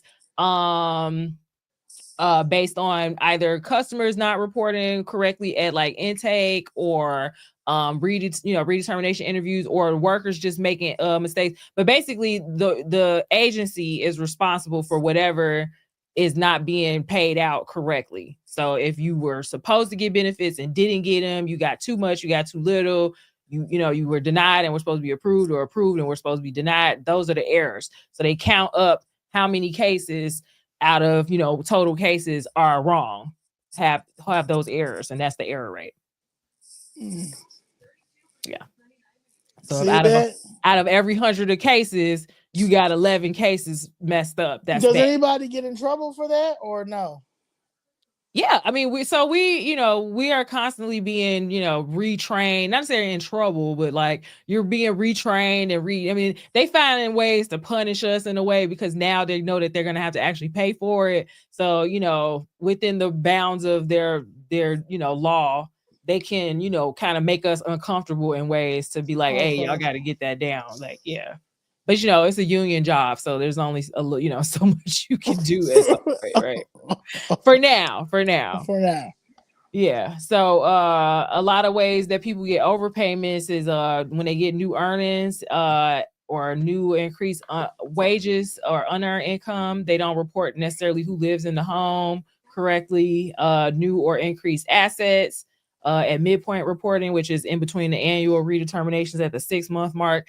When you fail to report your gross income over the standard. So you should have been not getting benefits. You got a new job or whatever. Now you over the standard, but you never told nobody. And so now you've been getting benefits for 6 months or more that you weren't eligible for. So those are overpayments. And so, some things are not overpayments, and they get into that there, just like the minutia of certain cases where they didn't have to report certain changes. But they are changing the rules around this a little bit because they're trying to catch more of the errors so that they don't got to pay the $705 million. Okay. Yeah. $705 million. Yeah. But yeah, you can read more about all of that in the dhs.state.il.us. That basically what I'll do is when I thought I was showing y'all that. Sorry, this is where I'm looking at. I'll attach all the links. Okay. Once we're done as well. It's like if you could send me the links. Yeah. And then I'll attach them after we're done with the live. So they can look for themselves. But yeah, all the policy is congressional law, so it's all public information. Yeah, all public. So that's the crazy part. That's how I know, like, we're dealing like in a dumb generation because the fact that no one doesn't want to go and look at this themselves to see that, hey, you know, I understand you guys hate Trump, but if you just take it away and then look at the facts, all this stuff is out here. It's public knowledge, and you can see for yourself. But they don't even want to see that because I think they feel like if they actually see that, hey, man, you know what, he ain't even that bad, or damn, I didn't even know it was this. Like they feel like they were wrong. You know what I'm saying? They don't want to be wrong, and it's like it's okay. Everybody was bamboozled for a minute. Yep. Lee Jones said it should be like Social Security. If you get overpaid, your benefits should be decreased until the overpayment is corrected. Yeah, you can. So it's in that same policy. There should be a link for collections. So you, depending on whatever happened and the severity of it, they can either take that money back through like your tax refunds, or if you're getting future benefits, reduce your benefits until you pay it off. Yes. Yep. Makes sense. All right, and so who can feed you can also starve you. Unknown. Unknown. And now it's very known. Gucci Mane. These people very much know now. Oh yeah, feed my kids. Ever been to the food bank before? No, we never have. This is your first time. Okay. Correct. Are you scared? Well, highly afraid because we didn't ask for these kids to come, and what are we gonna do? Deny them? We have What them. you We have say? to take care of Ever been to the food bank before? No, we never have. This is your first time here. them. Correct. Are you scared? Well, highly afraid because we didn't ask for these kids to come, and what are we gonna do? Deny them? We have them. We have to take care of them. We have to find a way, and it's hard right now with everything that's going on. People are even afraid to come out of their houses. She said we didn't ask these it's kids really to bad. come. And especially with everything going on with the president saying that we have to hang in there. How are we gonna hang in there with the kids? Like, there's no way at all. Thanksgiving coming up. Especially imagine the people. It's not fair for anybody. What is your message right now to the federal government? I mean, what can we say? It's unfair. Is this for real? She's so serious. This is Los Angeles, October 30th. She didn't ask for the kids to come, y'all. Somebody dropped the kids off to her. I don't know if she called, protective services and reported that, or is she talking about her own biological children? I think so, her own biological kids, but somebody didn't teach her about the birds and the bees. Somebody said go home. Somebody said the stork dropped these kids off forcibly, and the stork needs to feed them. The stork needs to drop off a bread basket. I can't believe that this is the narrative.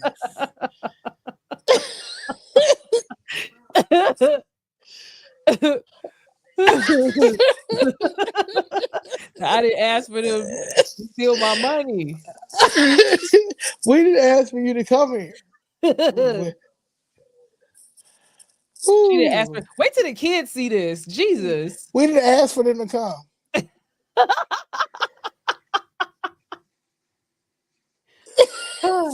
Well, it don't look like she's missing no meals. So hopefully the kids are eating. And her man. Right. We didn't ask for this. Okay, you guys. Yes, I am a mother of 7 kids. 7 kids. I had my first child at 14 years old. Yes, I had my first child at 14 years old. I do not regret it. He is well, healthy, and he's 19 right now. God, praise God. Yes, you guys, I have 7 kids, 7 different baby daddies. Yeah, 7 different baby daddies. I heard it. You heard it right here. 7 different baby daddies, 7 kids. Had my first child at age 14. Yes, and I do receive $3,000 in EBT food stamps. Yes. We are so happy. We are so blessed. We are very thankful. Yes, we are happy where we're at in life right now. We are happy. Yes, we are happy. Yes. Like I said, it's gonna be haters, you know, people gonna be jealous and all that. Y'all can keep y'all little comments, but at the end of the day, my kids are taken care of. That all that. She is very happy. You heard her. By the 5th time, I was convinced. She said she's gonna have haters. Her kids is very well taken care of. Yes. She got 7 men they should all have jobs. She got 7 baby daddies. She started at 14 years old. And I got a TikTok account. I'm gonna get my likes up. I'm gonna get it up. I mean, this is why Trump has to do what he's doing. This is why, because first of all, 7 baby daddies is wild. But do you boo? $3,000 in link a month because you have 7 kids is crazy. And somebody said 7 separate child support checks. She's a lucky girl. This generation is. I would love to say this is rage bait, but I know better. What made her do that video? Do you have a backstory? I don't know. She's very happy. She's very happy. That's why. Yeah, I think we need to send that to the White House and have them reevaluate her case today, Monday morning. She's Monday very morning. Happy. 3K. She is balling. Oh, this. Okay, let's see. Oh shoot! Hold on. I don't know why it's not playing. Who's going down? She's gonna say what you want. Say what you want, because I need my stamps. All right. It's always a slow person here that I think wants to.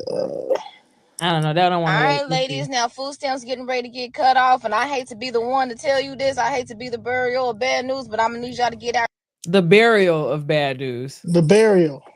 And start selling that cat again, okay? Because back in the day, our grandparents was not worried about how they was gonna feed these kids because they wouldn't mind going out here getting on these blocks. Hell, y'all gonna have to go ahead and start selling some cat. Okay, I don't want to hear nobody online complaining about food stamps. There's a bunch of dumbass niggas out here in these streets running around ready to pay $20-$30 for a piece of pussy because them niggas ain't shit. Let's go ahead and use up these men that's already washed up. All right, do what you gotta do. Just wear some protection. That's all I got to say. I'm just saying. Bye. A great philosopher she is. Oh my God. Embarrassing her and her homegirls. She's the Yoda of her generation. That's crazy. I don't know why this one don't want to play. Because I think she was really mad. I know. Come on. I'm ready for her. Hold on. Let me see if I can go back. She also belongs to the streets.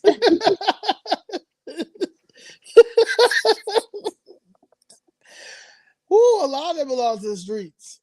I was telling Danielle earlier, wait till I get into my care credit episode. Oh, wow. They're really going to be mad. This guy that's on your page, his name is Get a Rope. He keeps saying that he next month. Okay, here it is. You were talking to me? Well, no, yeah, he's on your page. He keeps saying stuff like "you 2 are an embarrassment." Oh, Get a rope. I don't know. He on your page, dog. God bless him, now. Yeah, he'll be all right.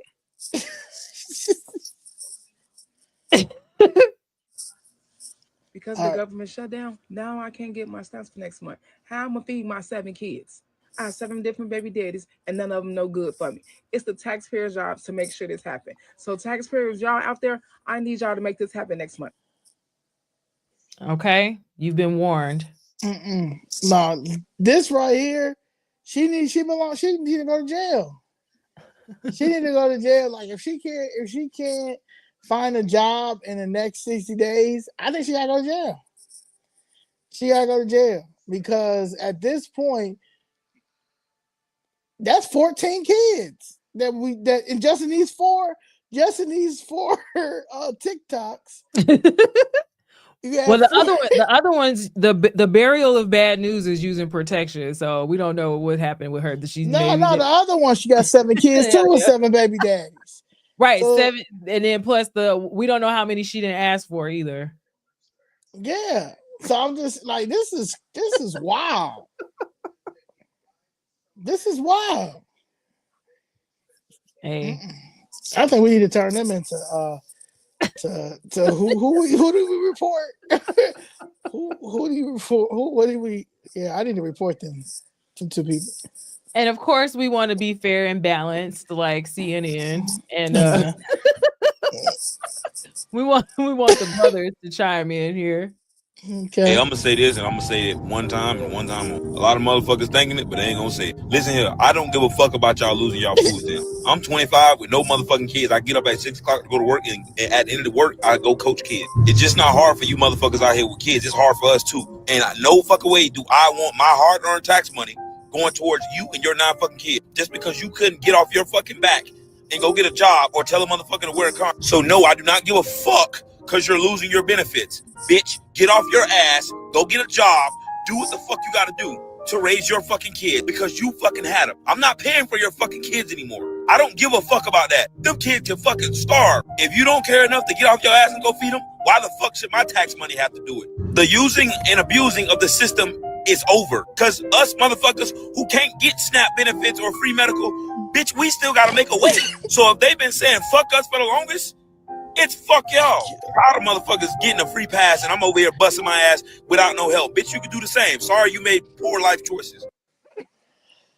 Woo, Lord. I thought I cursed. Oh, God. Yeah, he had enough. Enough was enough for him. He said, look, I ain't had no damn kids. I go take care of kids that ain't mad. Y'all got the nerve to be entitled to my money. Enough is enough. He had that he had that classical music playing. Oh, God. Yeah, the music made it worse. All right. I ain't gonna lie. If I was Trump, I would have took EBT stamps and all the other benefits away from y'all freaky bum ass a long time ago. Y'all want to cry and complain, sit around, fuck, and make all these kids. Y'all don't want to work. Y'all want to blame everybody else for your problems. Y'all want to call the president racist and at the same time want him to come and do shit for you. And every time he do some shit for you that benefits you, you still say, oh, that doesn't matter. He's racist. Yeah, I would have took stamps and everything else away from y'all freaky bum ass a long time ago because y'all deserve nothing. Freaky bums. Oh, God. Freaky bums. Freaky bums is good. I'm keeping that. Man, freaky bums. Freaky he bums. had me on the floor. Because he ain't tell not one lie. Not one. Oh, my God. Here go Pops. Man, I'd be totally embarrassed if my kids were on EBT. If I found that they were on welfare system, I failed them. I failed them. It's that simple. If I found out they were on EBT, I fucking failed them. It's that simple. If your children are on EBT and they're not blind, crippled, or crazy, you failed them. By the way, my first job at the telephone company, I worked right next to a dude that was blind. This man was blind. He had a dog with him and a cane, the whole 9 yards. But he worked something called TSPS. In other words, you had to type in numbers. So he had a little braille going. So if a blind man could work, I'm sorry, man. I'm sorry. I'm sorry. I'm sorry. I don't want to hear it. I don't want to hear it at all. If a blind, I worked right next to this man. In fact, he had ladies. He had girlfriends and shit. So if a blind man could work, you can work. Why don't you just make black people proud too if you're black? Shouldn't you make black people proud? What happened to pride? You know? We're already down. You already feel like the cards are stacked against you. Well, go ahead and fight, man. Fight. Don't lay down and help me, give me stuff, please. I can't do anything for myself. Fuck that shit. You can do whatever you want to do. And if I don't say nothing else to you, you can do whatever you want to do on this earth. Apply yourself. There's nothing stopping you. You can do whatever you want to do on this earth. Black people, listen to me. You can do whatever you want to do. Forget about basketball. Forget about rapping. Forget about singing. That's gifts. Whitney Houston, that's a gift. Michael Jackson's a gift. And then they nurtured it. But everybody can't be Nipsey Hussle, Michael Jordan, Kobe Bryant. Guys, broaden your horizon, open your mind, and look at all of the other opportunities that you have in America. This is America, man. This is America. Make it happen. Make it happen. Welfare. Okay, you need a little help for a month or two, half a year to get on your feet. I still don't believe it, but whatever. What happens is people get this free money. You think that's going to make them get up early in the morning and go look for work? Nah, I got a check coming. I can sleep until 10. I'm tired. Nah. When your ass is desperate, you get the fuck up. Desperation makes you go do what you got to do on this earth. You're not desperate. It's raining outside. I ain't go. It's too hot outside. No, see, that's the problem. Get up, rain, sleet, or snow, and go make something happen for yourself every single day. Don't sleep past 6, 7, 8 o'clock in the morning. What the fuck are you doing? Get your ass up. You're broke. You're on government assistance. Make it happen. Yes, OG. Oh God, he said, "Get your ass up, you broke." Yeah, I mean, that's the best alarm clock for me, boy. Yeah, like I need some money. Nobody has no ambition. Like, ain't nobody gonna continue to do this. Like, nah. Pick yourself up by the bootstraps. And so this is people in the store happy to see Holy nobody in cow! there. It's the first on damn Walmart, and the blood clot place damn near empty. Everybody cart normal size. They're not paying no cash, cause we're paying cash. Everybody cart normal, no $1,000 buggy. And this is, what time is it now? What, 12? What time is it? 3:34 on the first. And Walmart now start the shelves nicely packed. Oh my gosh. Right now, short Walmart stocks, short Kroger. Their sales are going to be down, guys. Let's get it. Yeah, I went to Walmart, I think one of them days, and I was like, whoa, I don't even know how I ended up in here, but it was very peaceful. Very peaceful. Very. That's funny. Ooh, that's funny. I'm gonna clear it all my bitches. This shit overly loaded. This was before. I can't even hold them. Jeez. Look at that motherfucker. Look at that motherfucker. That's that's the $1,000 cart. Loaded.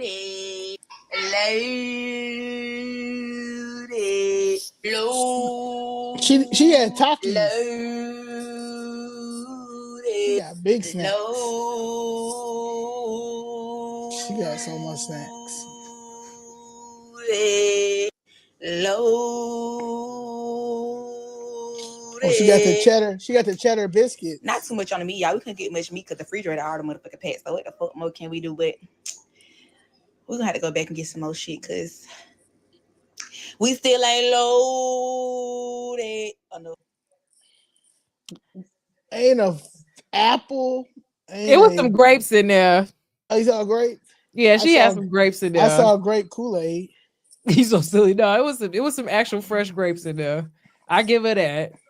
That's wild. But them cereals, all that stuff, man, them kids. She had the Takis. Jacked up. She had the Takis. What's wrong with this picture? For your kids like this, you ain't do it right. And I bet you your kids want to come to my house.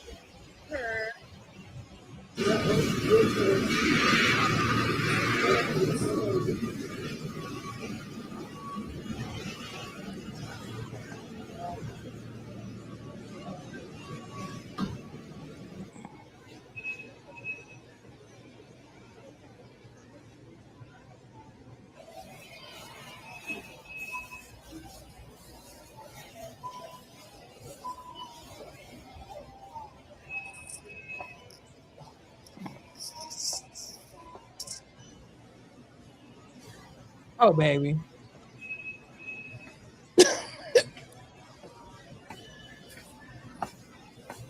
And this is crazy. I don't see nothing healthy in this damn chart.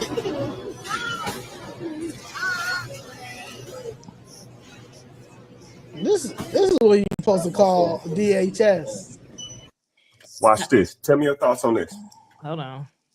That's DHS worthy. You didn't call the Department of Family Services on these people. Yeah, this there was DCFS. Was it Audrey Ann 1975 says all garbage her kids will be diabetic by 10 years old. Right.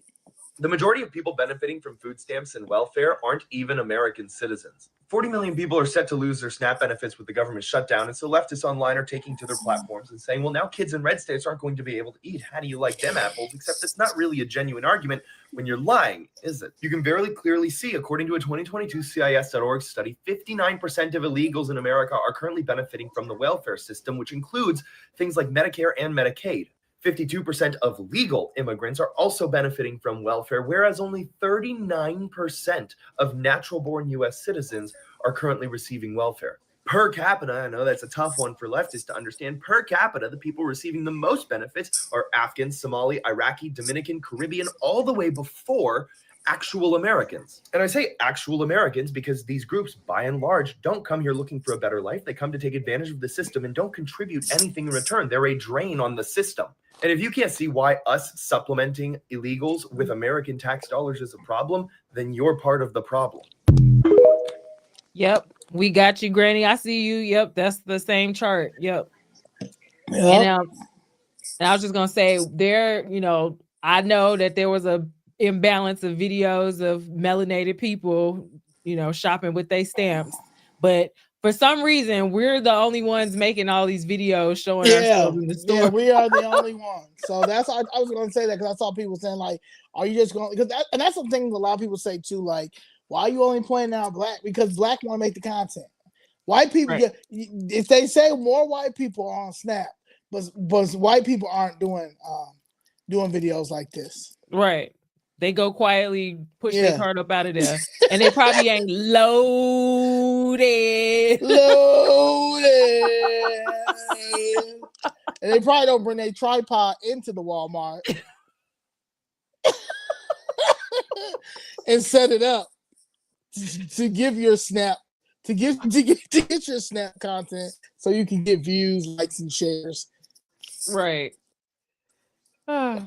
All right, so yeah, just really quickly, this is just the dim. Should the Democratic senators from New Mexico, your home state, vote to open the government so that these SNAP funds are not at risk? Let me be clear. The administration is choosing to starve American children with money that they already have appropriated. I'm not applauding this their. is I'm a not applauding choice their by tactics. the White House. Well, this is a choice by the White House. This They is are also, choosing Congresswoman, to cut this is off also a food choice assistance. by Senate Democrats No, to not it is vote to not. open the government. Yes, it is. The I understand Senate- why they're doing it. They're doing it because they want Medicaid funds restored. They're doing it because they want Obamacare premiums to be extended past the end of the year. I understand the reasoning. Sir, let me just be clear. The money for contingency plans is sitting there. That is why the states are suing. The White House is withholding funds from 2 to 3 children weeks worth to of have SNAP funds. food. Yeah. Yeah, well, it may not be a big deal to you, but let me It is tell a you big that deal to for me. the grandparents, for grandparents deal that to me. literally are feeding their children, My point to is that not it's a have short-term money solution. in those accounts. It's It a doesn't short-term. matter. At the end of the day, people need to be able to feed their families, and Saturday is when those funds If you run feel out, so and we are strongly, fighting to Congresswoman, get why that not funding. ask the Senate Democrats from New Mexico to vote to open the government so that the SNAP funds. Sir, I am here in the House of Representatives. It is shut down. I am fighting to get the government reopened. I am fighting to get funding put back into SNAP that is already existent, and I am fighting for the American people. I am here. But show me a single Republican that is here. Not a single one is here to make sure that Americans are fed on Saturday. That is why I am here. Democratic Congresswoman Melanie Stansbury from New Mexico. Did you put a sign on the door that says no Republicans? Is that why you're the only one that's there? They need she's a DEI. She is so ridiculous. She was so pissed. She's like, how dare you challenge me? How dare you challenge You were me? asked today if you will defer your paycheck during the shutdown. Obviously, a lot of federal workers, TSA agents are going without paychecks. Have you made a decision on that yet, sir? I'll be commenting on that shortly, but I understand the sacrifice that people are making, including Capitol Police officers here, and I'm going to conduct myself accordingly, given that sacrifice. So that sounds like a yes, that you will defer your paycheck. Well, I have more to say about that shortly, but I think consistent with the values that I just articulated. Yeah or no? Yeah or no? Stay tuned is what he said. I rise today with my bipartisan and common sense no budget, no pay act. It's a simple proposal that says if members of Congress can't complete one of our basic jobs of funding the government, we shouldn't get paid. This shouldn't even be necessary. We should just do our jobs. But as we sit here over a month into the Democrat shutdown, it's clear we need something to hold Congress accountable. Every year we're tasked with putting together a budget with the expectation that it is on time and fits the needs of the American people. The American people elected us to come together. Look at what we're collecting in revenues and put together and pass 12 appropriation bills that use those dollars effectively. I was governor of Florida. Every year we pass a budget and we balance the budget.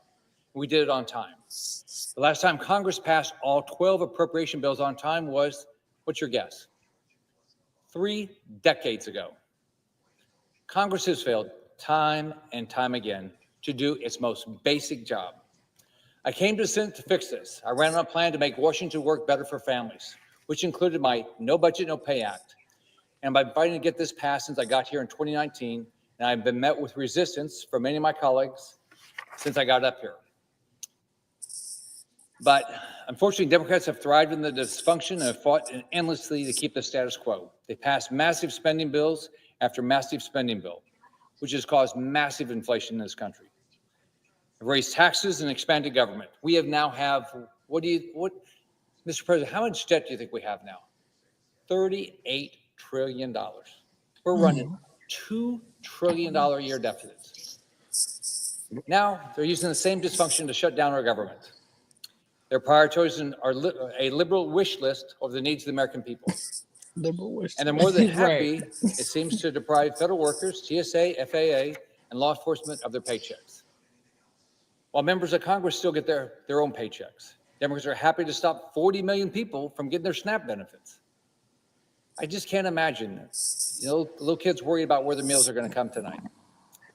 These Democrats voting to shut down government are still getting paid. We should not get paid if we don't do our job. Nope. There's a problem with Washington. Any working American will tell you that if you don't do your job, you don't get paid, except here. Members of Congress consistently fail one of our basic duties of funding the government on time and still get a paycheck, even when others don't. Senate Democrats have now voted against funding the government 14 times in the last 5 weeks. They voted time and time again to continue the longest shutdown in our nation's history and stopping people from getting paid. But they're still getting paid. Democrats shouldn't be shutting down the government and risking others' paychecks without being in the same boat. I ask every one of my colleagues to support passage of my No Budget, No Pay to tell every member, do your job, fund the government, or do what other people end up doing. Forgo your taxpayer-funded salary. Yep. And so they said they blocked that, but I'm sure you're not surprised. Of course they blocked that. And so, yeah, just quickly, let me see. These are pretty short. This one was the funniest. They though, did right here, have a clean CR vote on September 19th in the House. Did you vote for it? I disagree with your characterization and want to make sure that we're very clear about what Republicans have been doing. Any bill that they've put forth, they've always had some extra stuff to it. There's always been a poison pill to it. So I disagree with your characterization. What were the poison pills of the clean CR or the continuing resolution? You say it's not clean, that was voted on in the House in mid-September.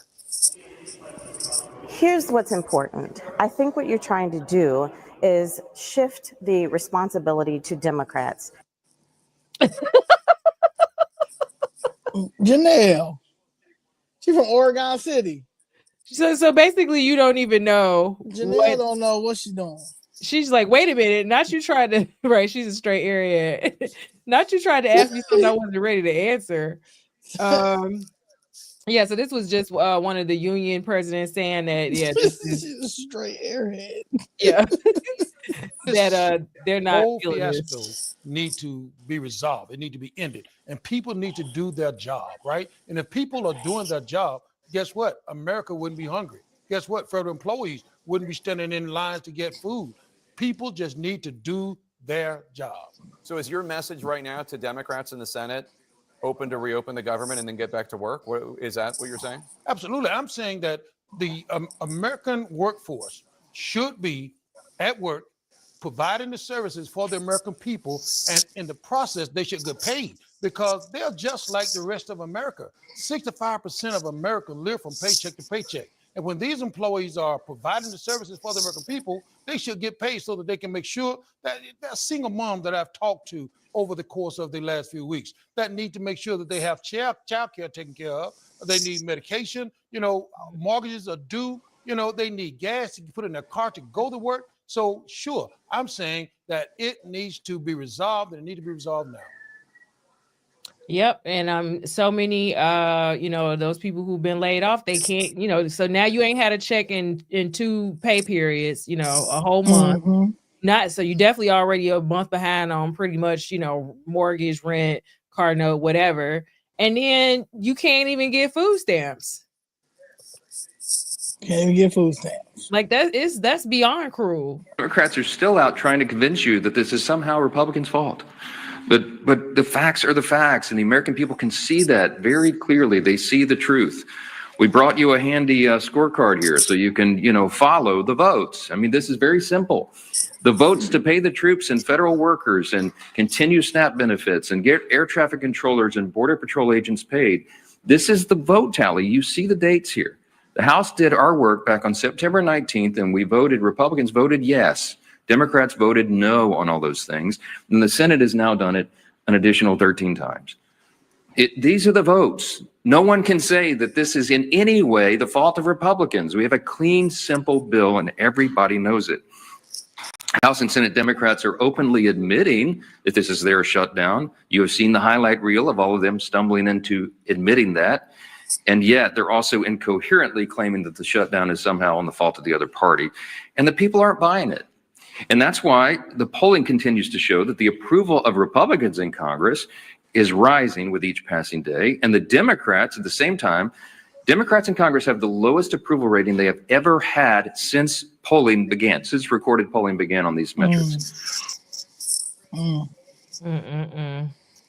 Yeah, somebody said, it's only 60, you need 60 votes, and it's only 53 Senate Republicans. So yeah, y'all, you just need, a handful of y'all to actually do the right damn thing. I wanted you to see this. Father Flager, our favorite. I just found this interesting because, the Bible says, take heed that you do not your alms before men to be seen by them. But when you do alms, let your left hand not know what your right hand does. Meaning when you give, you should give quietly and freely, not making a big fuss about it, trying to show everybody what you're doing. But he can't stop posting about what he's out here doing, in the community, because that's just what he does. So this is Father Michael Flager. And Father pedophile Flager. And he, you can see people's license plates, you can see the car. I'm like, this is kind of in bad taste to me, but do you? Like, this is what you should always be doing. I don't know why, like, churches want a round of applause for giving back to the community, especially when you don't pay no taxes or nothing, and we give you everything because we think that you're going to do what you're supposed to do. But this man is a criminal, Father Michael Flager. So, oh my gosh, yeah. So I think he did it again here. Here's him. Look, half the people don't even look like they want to be photographed. Right. Well, he also is the pastor priest, but the priest that will say that he is what he said, he's your black. He said, I'm your black priest. So he tells them people in his in Yeah, Saint with Sabina. this black Jesus on the wall Yeah. in China, and you know, these other black churches don't want to you know, do what I do. He definitely got a chip on his shoulder. Yeah. So yeah, and then fraud and trafficking examples, selling EBT benefits for cash is illegal trafficking. Retailers, kickbacks, and falsified receipts are also common. I want to say that link to that, yeah, it's here. So the big fish of SNAP fraud. So, you know, you got little people selling their stuff in the store and doing all types of stuff here and there, and, you know, trading benefits for stuff. But the big stuff is these stores and these, you know, retailers. So Illinois SNAP benefit fraud from October 2022 to December 2024, 21 million stolen, 38,000 households impacted, 124,000 fraudulent transactions made. And then this is just the blue is 2024, $12,502,989. And in 2023, 8,162,355. That is crazy. Yep. And you know, they have those skimming devices where they're taking stuff off people's cars in other states. There was like somebody who worked for USDA or something like that who had found a way to like hack into people's stuff and take benefits. So it's big time stuff. And then this was the one I think that Christian Maxwell posted, I want to say. So Southside grocery store owner is heading to prison after scamming the SNAP and WIC programs out of more than 8.3 million. Prosecutors say Yusuf Abu Al-Hawa, owner of Olive Mount Martin Chicago Lawn, traded benefits for cash, alcohol, and cigarettes for nearly a decade. He's been sentenced to 3.5 years in federal prison and ordered to pay back almost $9 million. Ooh, $9 million, a boo boo. Wow. And then let's see what this is. Finally, it's not an ad. Premium healthcare for hair loss, ED, weight loss, anxiety, and more. Through Okay, get your little money. Doctor trusted treatments 100% online with a few simple clicks. And treatment shipped right to your door if prescribed. No long waits for appointments. No long lines at pharmacies. How to get me a haircut? Your time. Optimize your health. Okay. I had to mute that. I'm tired of it already. Better care on your time. Right, there we go. Now you ain't gonna let me unmute it. Costly and why? A CBS News Chicago investigation leads to answers about how costly and widespread fraud is in the SNAP program. Those federal benefits help low-income families afford food. The cost now totals nearly $21 million stolen in just Illinois. As investigative reporter Dorothy Tucker shows you, there's a new push underway to prevent the fraud. Across the country, U.S. Secret Service agents are on the hunt for skimmers. Last October, Chicago area agents made surprise visits to some 200 businesses. The urgency to find them is high because these are devices criminals use to place over card readers at retail stores, ATMs, gas stations. For a skimmer like this, they will catch the numbers as you punch them in. Once the hackers get the numbers, they wipe out the accounts, steal the money. The victims are members of our vulnerable communities. The vulnerable are those who receive SNAP, funds from the government to buy food for their families. And that's nearly 2 million people in Illinois. It's hitting these communities hard. I mean, depending on those funds for food and basic needs. We now know how hard those communities are being hit because of a CBS Chicago investigation. 2 years ago, we found a loophole in the state's system. Victims of SNAP fraud were not being tracked. State Representative Sonia Harper felt the state needed to know the extent of the fraud in order to find solutions. A bill she sponsored to track stolen benefits passed in May of 2023. The tracking revealed the scope of the problem. In a period of just over 2 years, more than 38,000 households reported fraud. That's nearly $21 million stolen by criminals. 57% of that, or $12 million, ripped away from 22,000 families just last year. Many victims who report the crimes choose not to speak on camera, but recent hits to our newsroom detailed their pain. A Southside woman bought a little food at Aldi's and soon after discovered she only had 7 cents left on her card. Snap documents show on January 31st, there were 6 transactions in New York totaling more than $1,000. She wrote, "It's not right. No fault of mine that this has happened." A Southside man had 3 out-of-state fraudulent transactions within 1 minute in New York, New Jersey, and Pennsylvania. His loss was nearly $700. He wrote, "My family and I can't buy groceries this month." What's worse, in December, the federal government stopped reimbursing victims of SNAP fraud, which means the money is gone for good. Hayward Telcove is an expert in fraud prevention. What will happen is the amount of fraud will continue to accelerate until you put those chips in place or until you put the mobile pay tools in place. The Illinois Department of Human Services plans to launch a pilot program later this year, allowing SNAP recipients to pay with their phones, making it more difficult for hackers to steal the data. In the meantime, the U.S. Secret Service continues to educate merchants on how to detect skimmers, like they did here in Valparaiso last October. If something looks off or it's loose, you kind of move it or take it off. You know, that's a skimmer.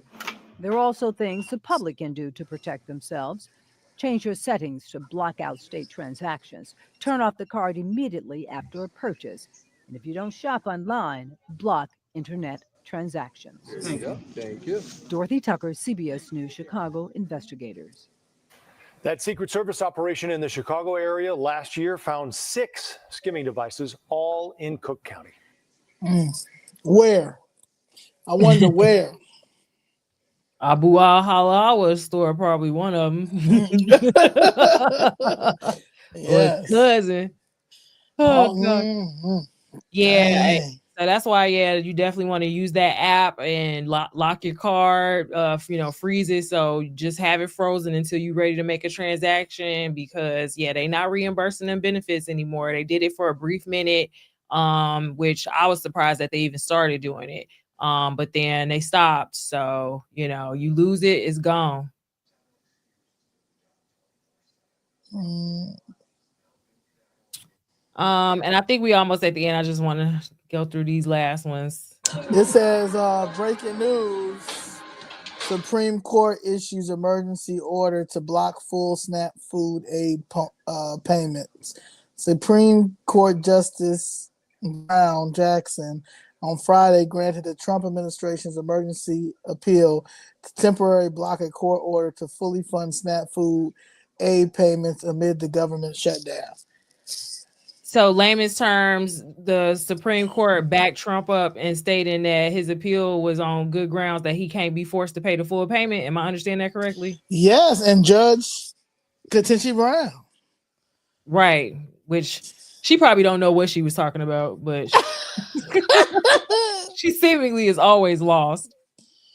I mean, she granted it. Yeah. I just feel like too, if y'all can just open the government up, at least open up the SNAP and do the continuing resolution, because you got to give people SNAP. It's 8 votes, Nicole. It's 8 votes. Right. This is crazy. 8 votes. Has nothing to do with Trump. 8 votes. Right. Because this shell game is that is not going to turn out well. Because who knows where he going to get the money from, and then what else now we robbed of that we could, that we would have had to cover once he does that. Exactly. And then y'all suing because y'all don't want to give up, y'all information through to the USDA. So he don't know what the hell y'all doing with the money once he's sending it over to y'all. Because last time y'all was giving money for trans monkeys. Trans monkeys. Oh, God. Almost fell. No. Right. What am I doing? That I want to go full screen. I don't know why.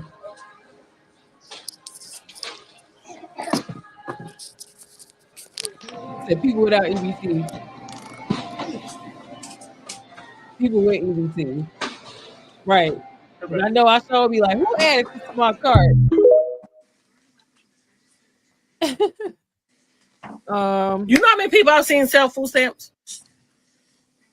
Okay, I give up on that. You know how many people I've seen sell food stamps to get their hair done, nails done, their toes done, buy an outfit to go to the club, drugs? A lot.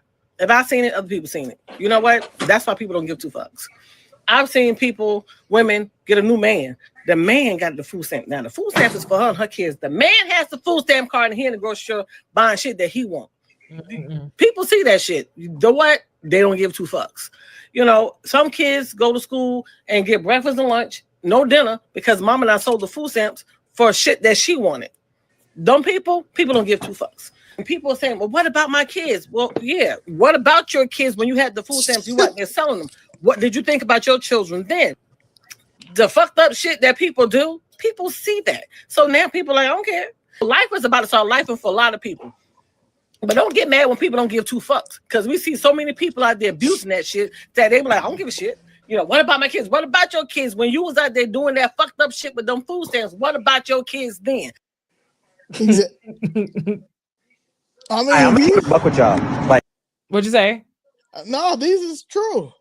Yeah. the real reason why a lot of people are upset about this whole food stamps, SNAP benefit thing, bro, is because they're selling their food stamps, bro. They're selling them. I'm telling you, they are selling their food stamps, bro. You know how many people in New York and other states right now are going to the corner store, the deli, and they're selling their food stamps, bro? They're selling, that's why they're getting like $4,000, $3,000 in food stamps, and they're selling it for cash. They'll get $4,000 in food stamps, and they'll just take like $1,000 in cash. Like, bro, like that's happening like everywhere. That's why they're mad. That is exactly why they're mad right now. And you know the thing about it too, they will never admit to selling their food stamps, but it's happening. Right. Yeah, I saw one post where somebody's like, my coworker was like, I'm so mad about SNAP getting cut down because now I got to pay for food. And they was like, you make too much money to get SNAP. And it's like, I was buying it. Now I got to pay real cash for food. I'm so bummed out. Right. And they've been selling food stamps since I was a child. Right. And then just a note, studies show SNAP users have poor diet quality and high processed food consumption linked to obesity risks. We talked about that earlier. Mm-hmm. And then here, Steve Ferguson on X says, if SNAP disappeared, grocery store prices would plummet. And then I think this is the last of our videos here. These videos was fun. That's my motto. Anyway, I've been stealing, but you know, now I have a reason to steal. So if you see me stealing, mind your business. Said I've been stealing, but now I got a reason. Hi, you guys. I'm out of the store. So they wanted $7 for this. Mind you, I don't have food stamps anymore. They cut me off. So I only had $22 left in food stamps. So this is what I stole. Okay. What? They wanted $9 for this. I said, oh, I don't got $9. Then they wanted $2 for this. They wanted, sorry, it's all fucked up because it's been in my purse. $7 for this. I'm making some stuffed salmon today. These are needed. I'm not paying $7 for that. Okay. Let me show you the most important thing to me. Short ribs. Take off the label so that you don't beep. Get your fucking meat. How many do you think that I got?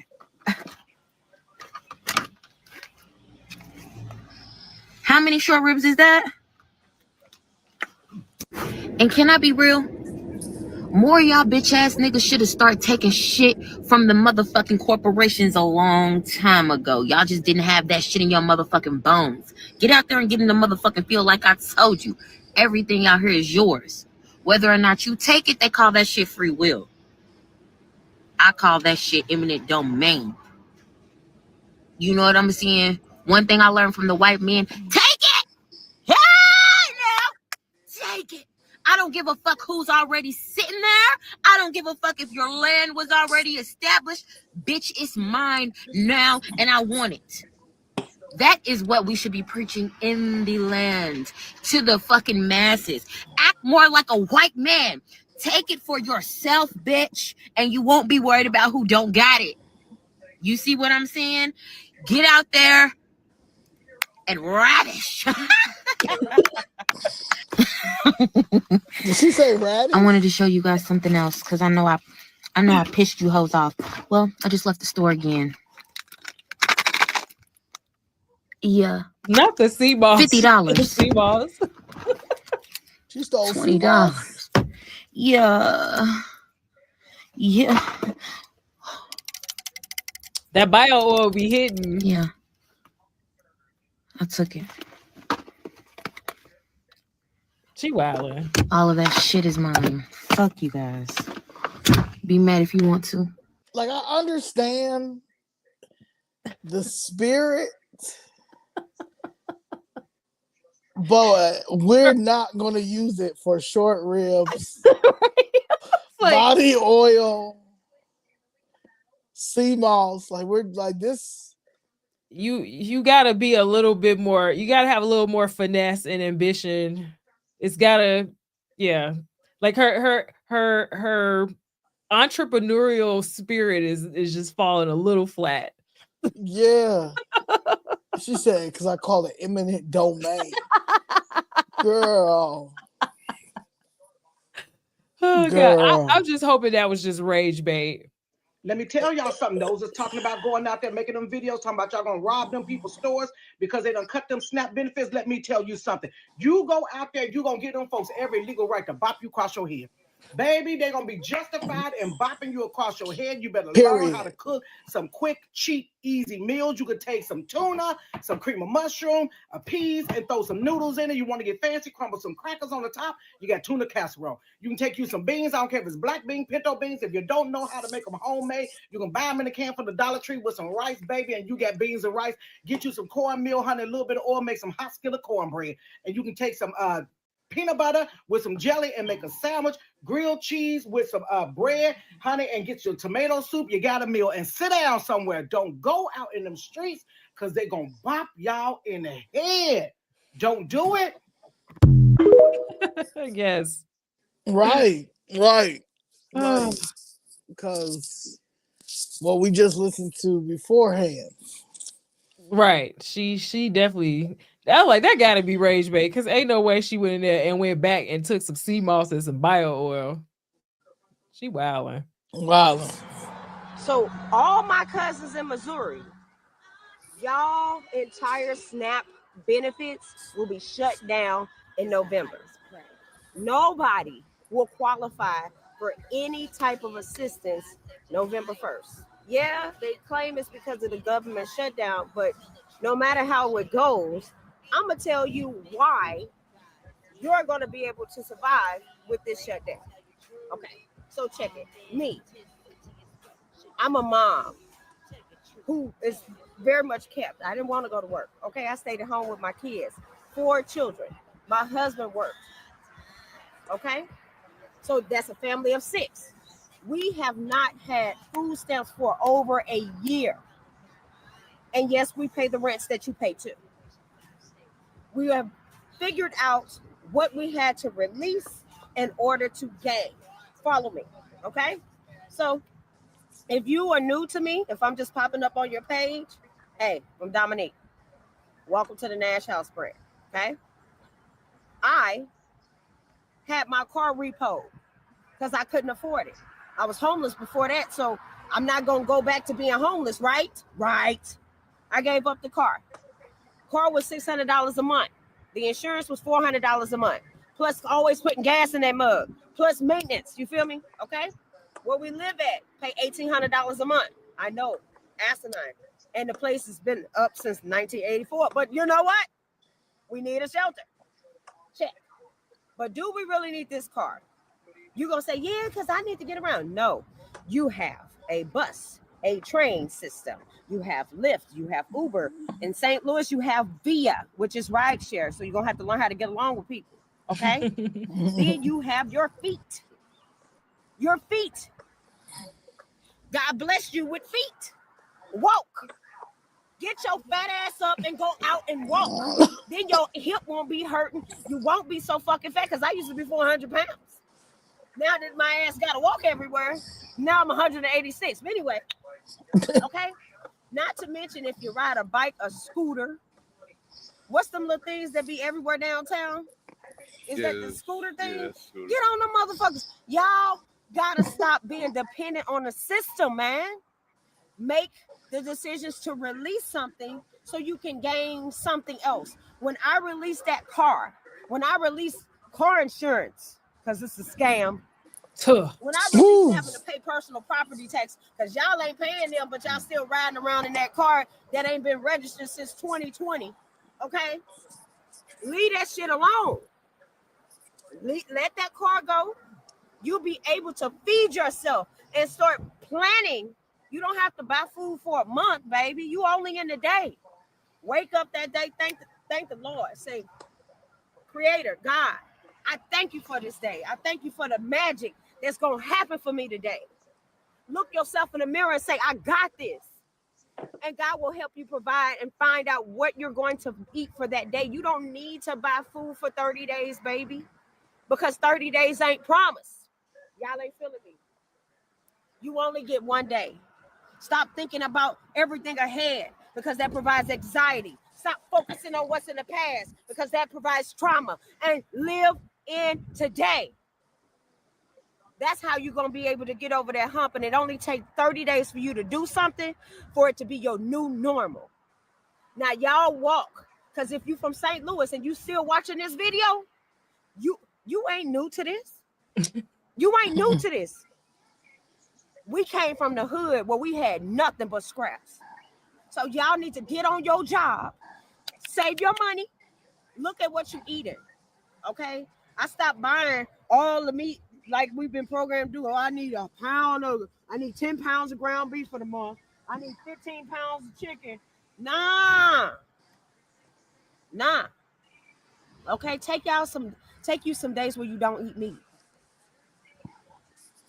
2 days out of the week. Tuesdays and Thursdays. And eat plant-based food. And if you know how to cook, you ain't gonna be able to tell the difference. All right. Now, if you need some recipe ideas, I got a food blog playlist on TikTok and on YouTube. And it's better ingredients are going to cost you more, but you won't need to eat them as often. Stop buying packs of ramen noodles. Them are not good for your system. The reason why y'all keep eating them and you eat them up before the month is over is because it's addictive, because it's not real food. Whatever is not real and is synthetic is going to make you crave it more. Synthetic don't go in this body. This 100% human, baby. Yours too. So I'm going to need you to stop eating that shit. You eating like you, ooh. It's raining. That's confirmation. God's blessing is upon us. This is a blessing for y'all in St. Louis. It's time for y'all to believe the ancestors are tired of saying y'all eat scraps. You don't eat like Big Mama. You eat better than Big Mama. I love you, cousin. I love that. That was good. Yep, she was spitting. I love you, cousin. Yep. All right, because it is like we gotta get off we gotta release these EBT shackles. We got to people gotta look at it as riding a bicycle with training wheels. Finally, you gotta take them training wheels off and ride. Ride alone. Like you gotta grow up. Like this is not. We cannot continue to go another generation and making this the new normal. Mm-hmm. Like all this should be a transition. Like it should be EBT. Section 8, all that should be transitional. Take the steps to get what you need. Like if you do the CHA program, right, you're supposed to end up graduation, but getting a home. right? They're supposed to help you with getting home. So like, we need to take advantage of the, if we're gonna go that route, we need to complete what CHA is supposed to do, or the voucher program is supposed to do, so we can let another person get that and continue to do that, because right now that's the issue. We need to grow up. Like we the new adults, man. We can't continue to allow this to happen, and we have to start holding each other accountable. And if that means, I hate to say it, a little curse out once in a while, because this is this generation, then hey, so be it. But we not gonna. It's the independence versus the dependence. So, yeah. Yeah, I mean, one of the biggest problems too with the SNAP is a lot of people who work, feel like they're punished for working. And a lot of, because they see a lot of people who, if you continually have children of a certain age, you're never going to be forced to get off, because if you feel like that's your, hustle, then you don't have any incentive. And then the children see that, and then they grow up thinking that that's normal. It's people who really think they're not supposed to pay cash for what they want, cash for food, cash for what they need. Like, what I mean? Like, that's wild. So I'm definitely, constantly trying to get people to realize, like, yeah, this is like, this supposed, like you said, it's supposed to be a transitional helping hand, like, and like, you should be like, I've learned my lesson. I'm going to, stack my stuff. I'm going to do better. I'm not going to, like, it's a different mindset to really be like, I'm going to do this my whole life, and I'm going to pass it on to my kids. Like, that's a sickness. Like, it's real talk. It's sad. It's really sad. And I just feel bad too for like people who work and they trying, and then the way it's set up, it's almost like it's set up to make you feel like then let me be disabled. Let me be, let me have a bunch of kids I can't take care of. Let me lose my job, because it's easier in some people's minds, and the way it's set up to, you know what I'm saying, to incentivize you not to try and be independent and work harder and push yourself, beyond, what you think you can do, and take care of yourself. It's, it's backwards. No, real talk. So yeah, in conclusion, call to action and key takeaways. SNAP is vital, but it does need oversight, which the USDA was trying to help with, but Illinois said, "Nah, we straight and we suing you." Uno reverse.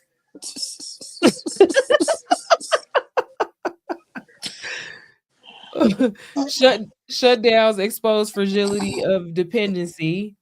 So yeah, when the government can feed you, they can also starve you. Work and responsibility must remain core values. What we can change now, you can contact your representatives about fund and accountability, because at the end of the day, it's Congress. It's not Trump. You can yell to you blue in the face about Trump. That's not going to change anything. And now, like you said, Supreme Court, who gets to check the executive branch, is on his side. And she really doesn't want to be on our side. I know she don't. Yeah. So yeah, support your local food banks and job programs, and invest in self-sufficiency. Each one teach one, reach one. For that, Get a Rope was all in the comments talking all that trash. I would love to see what they are doing for the community, right? Other than trying to talk trash over here, because at the end of the day, everybody got a skill. Everybody can help somebody in some type of way. I don't care who you are. Exactly. You can loan to somebody else a lesson you learn, just like old girl in that last video. She was putting all her testimony out there, and I'm sure she helped a lot of people with that. Yeah. I admire her for doing that, because like she said, we come from, when you come from the gutter, you come from the like, oh, y'all shutting down the government for these little days. We've been through it all. We always been through it all. You know what I'm saying? So I think that this is divine intervention. We need to get off these social programs. That's why socialism is never going to work.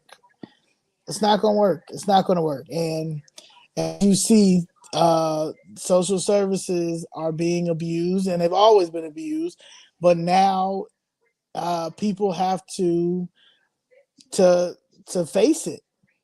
And you know, it's only going to get better for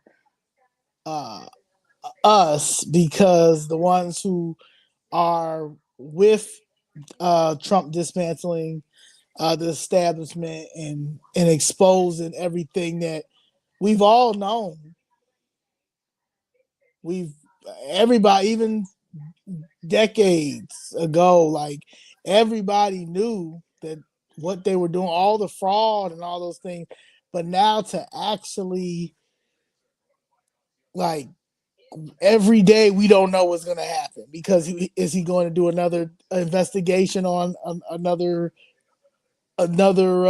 person doing fraud? Is he going to start talking about another division? But it has to happen. It has to happen because we are in, what did he say, $38 trillion in debt? He said what did he say? Every 4 years we're at 2 trillion in debt, or is it every year we're looking at 2 trillion a year now in debt? Like, that's crazy. 2 trillion in debt every year. And you got and Hakeem Jeffries doesn't want to give up his pay. Right. Hilarious. Yeah, But when you don't use a muscle, I think Trump making us all use muscles we ain't used in a long time, and people mad. You know, you get that personal trainer and you hire him, right? He yelling at you, or yeah. Shout out to Danny. I saw she was in the chat. I know Danny know. She said she was taking notes. Yeah, but yeah, you know, you hate that trainer them first few sessions till you start seeing them muscles poking out. Right. But we got atrophy, like we got muscle atrophy. A lot of people just then got used to everybody feeling sorry for them and handing them something, and you know, it's like, yeah, people need empathy, but it's gone too far. Like, you gotta let, you know, you get on crutches, you got a cast on your leg, you got to eventually take the cast off and put some weight on that leg. Exactly.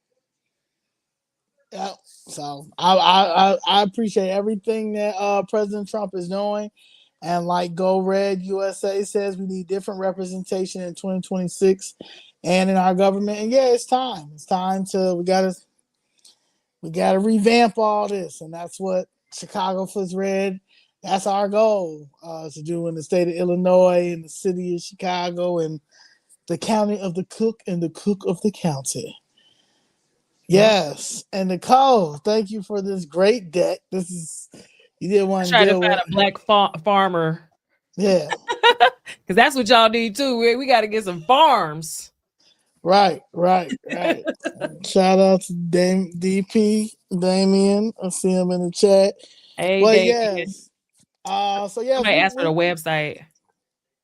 Somebody asked for the website. Okay, it's flipsred.com. I'll add it in here. Yeah. And we will be doing some more of these. We gotta do this like once a month, Nicole. We gotta do this deck stuff. You be killing on the deck side, and that's what and we need this. You know, we need decks, and we need, like, even how you had the TikToks in there and stuff like that. So yeah, thank you. This was good. Thank you for we got up to 502 people watching. We're at 496 now. Nice. So thank you for people spending their Fridays with us. And yeah, let's keep this going. Let's figure out another topic for December. And let's go from there, because yeah, we need this. And if you guys are, please subscribe to the newsletter. If you're interested in any type of advertisement, please reach out to Nicole at chicagoflips.red. If you are interested in contributing any type of articles or anything when it comes to our newsletters, please reach out to Nicole at Chicago Flips.red. And yes, appreciate you for this. And thank you guys for this. Oh, yes. And we will be at Trump Rebar next Thursday. That's the 13th, November 13th, from 6 to 9 p.m. RSVP at Rebar, so you can get your table and stuff like that, so they can know how many people are going to be there, so they can get their staff together. All right. Thank y'all. Good That's that night, piece. everybody. Good night. All right, let's end this. Let's see how we do it. All right.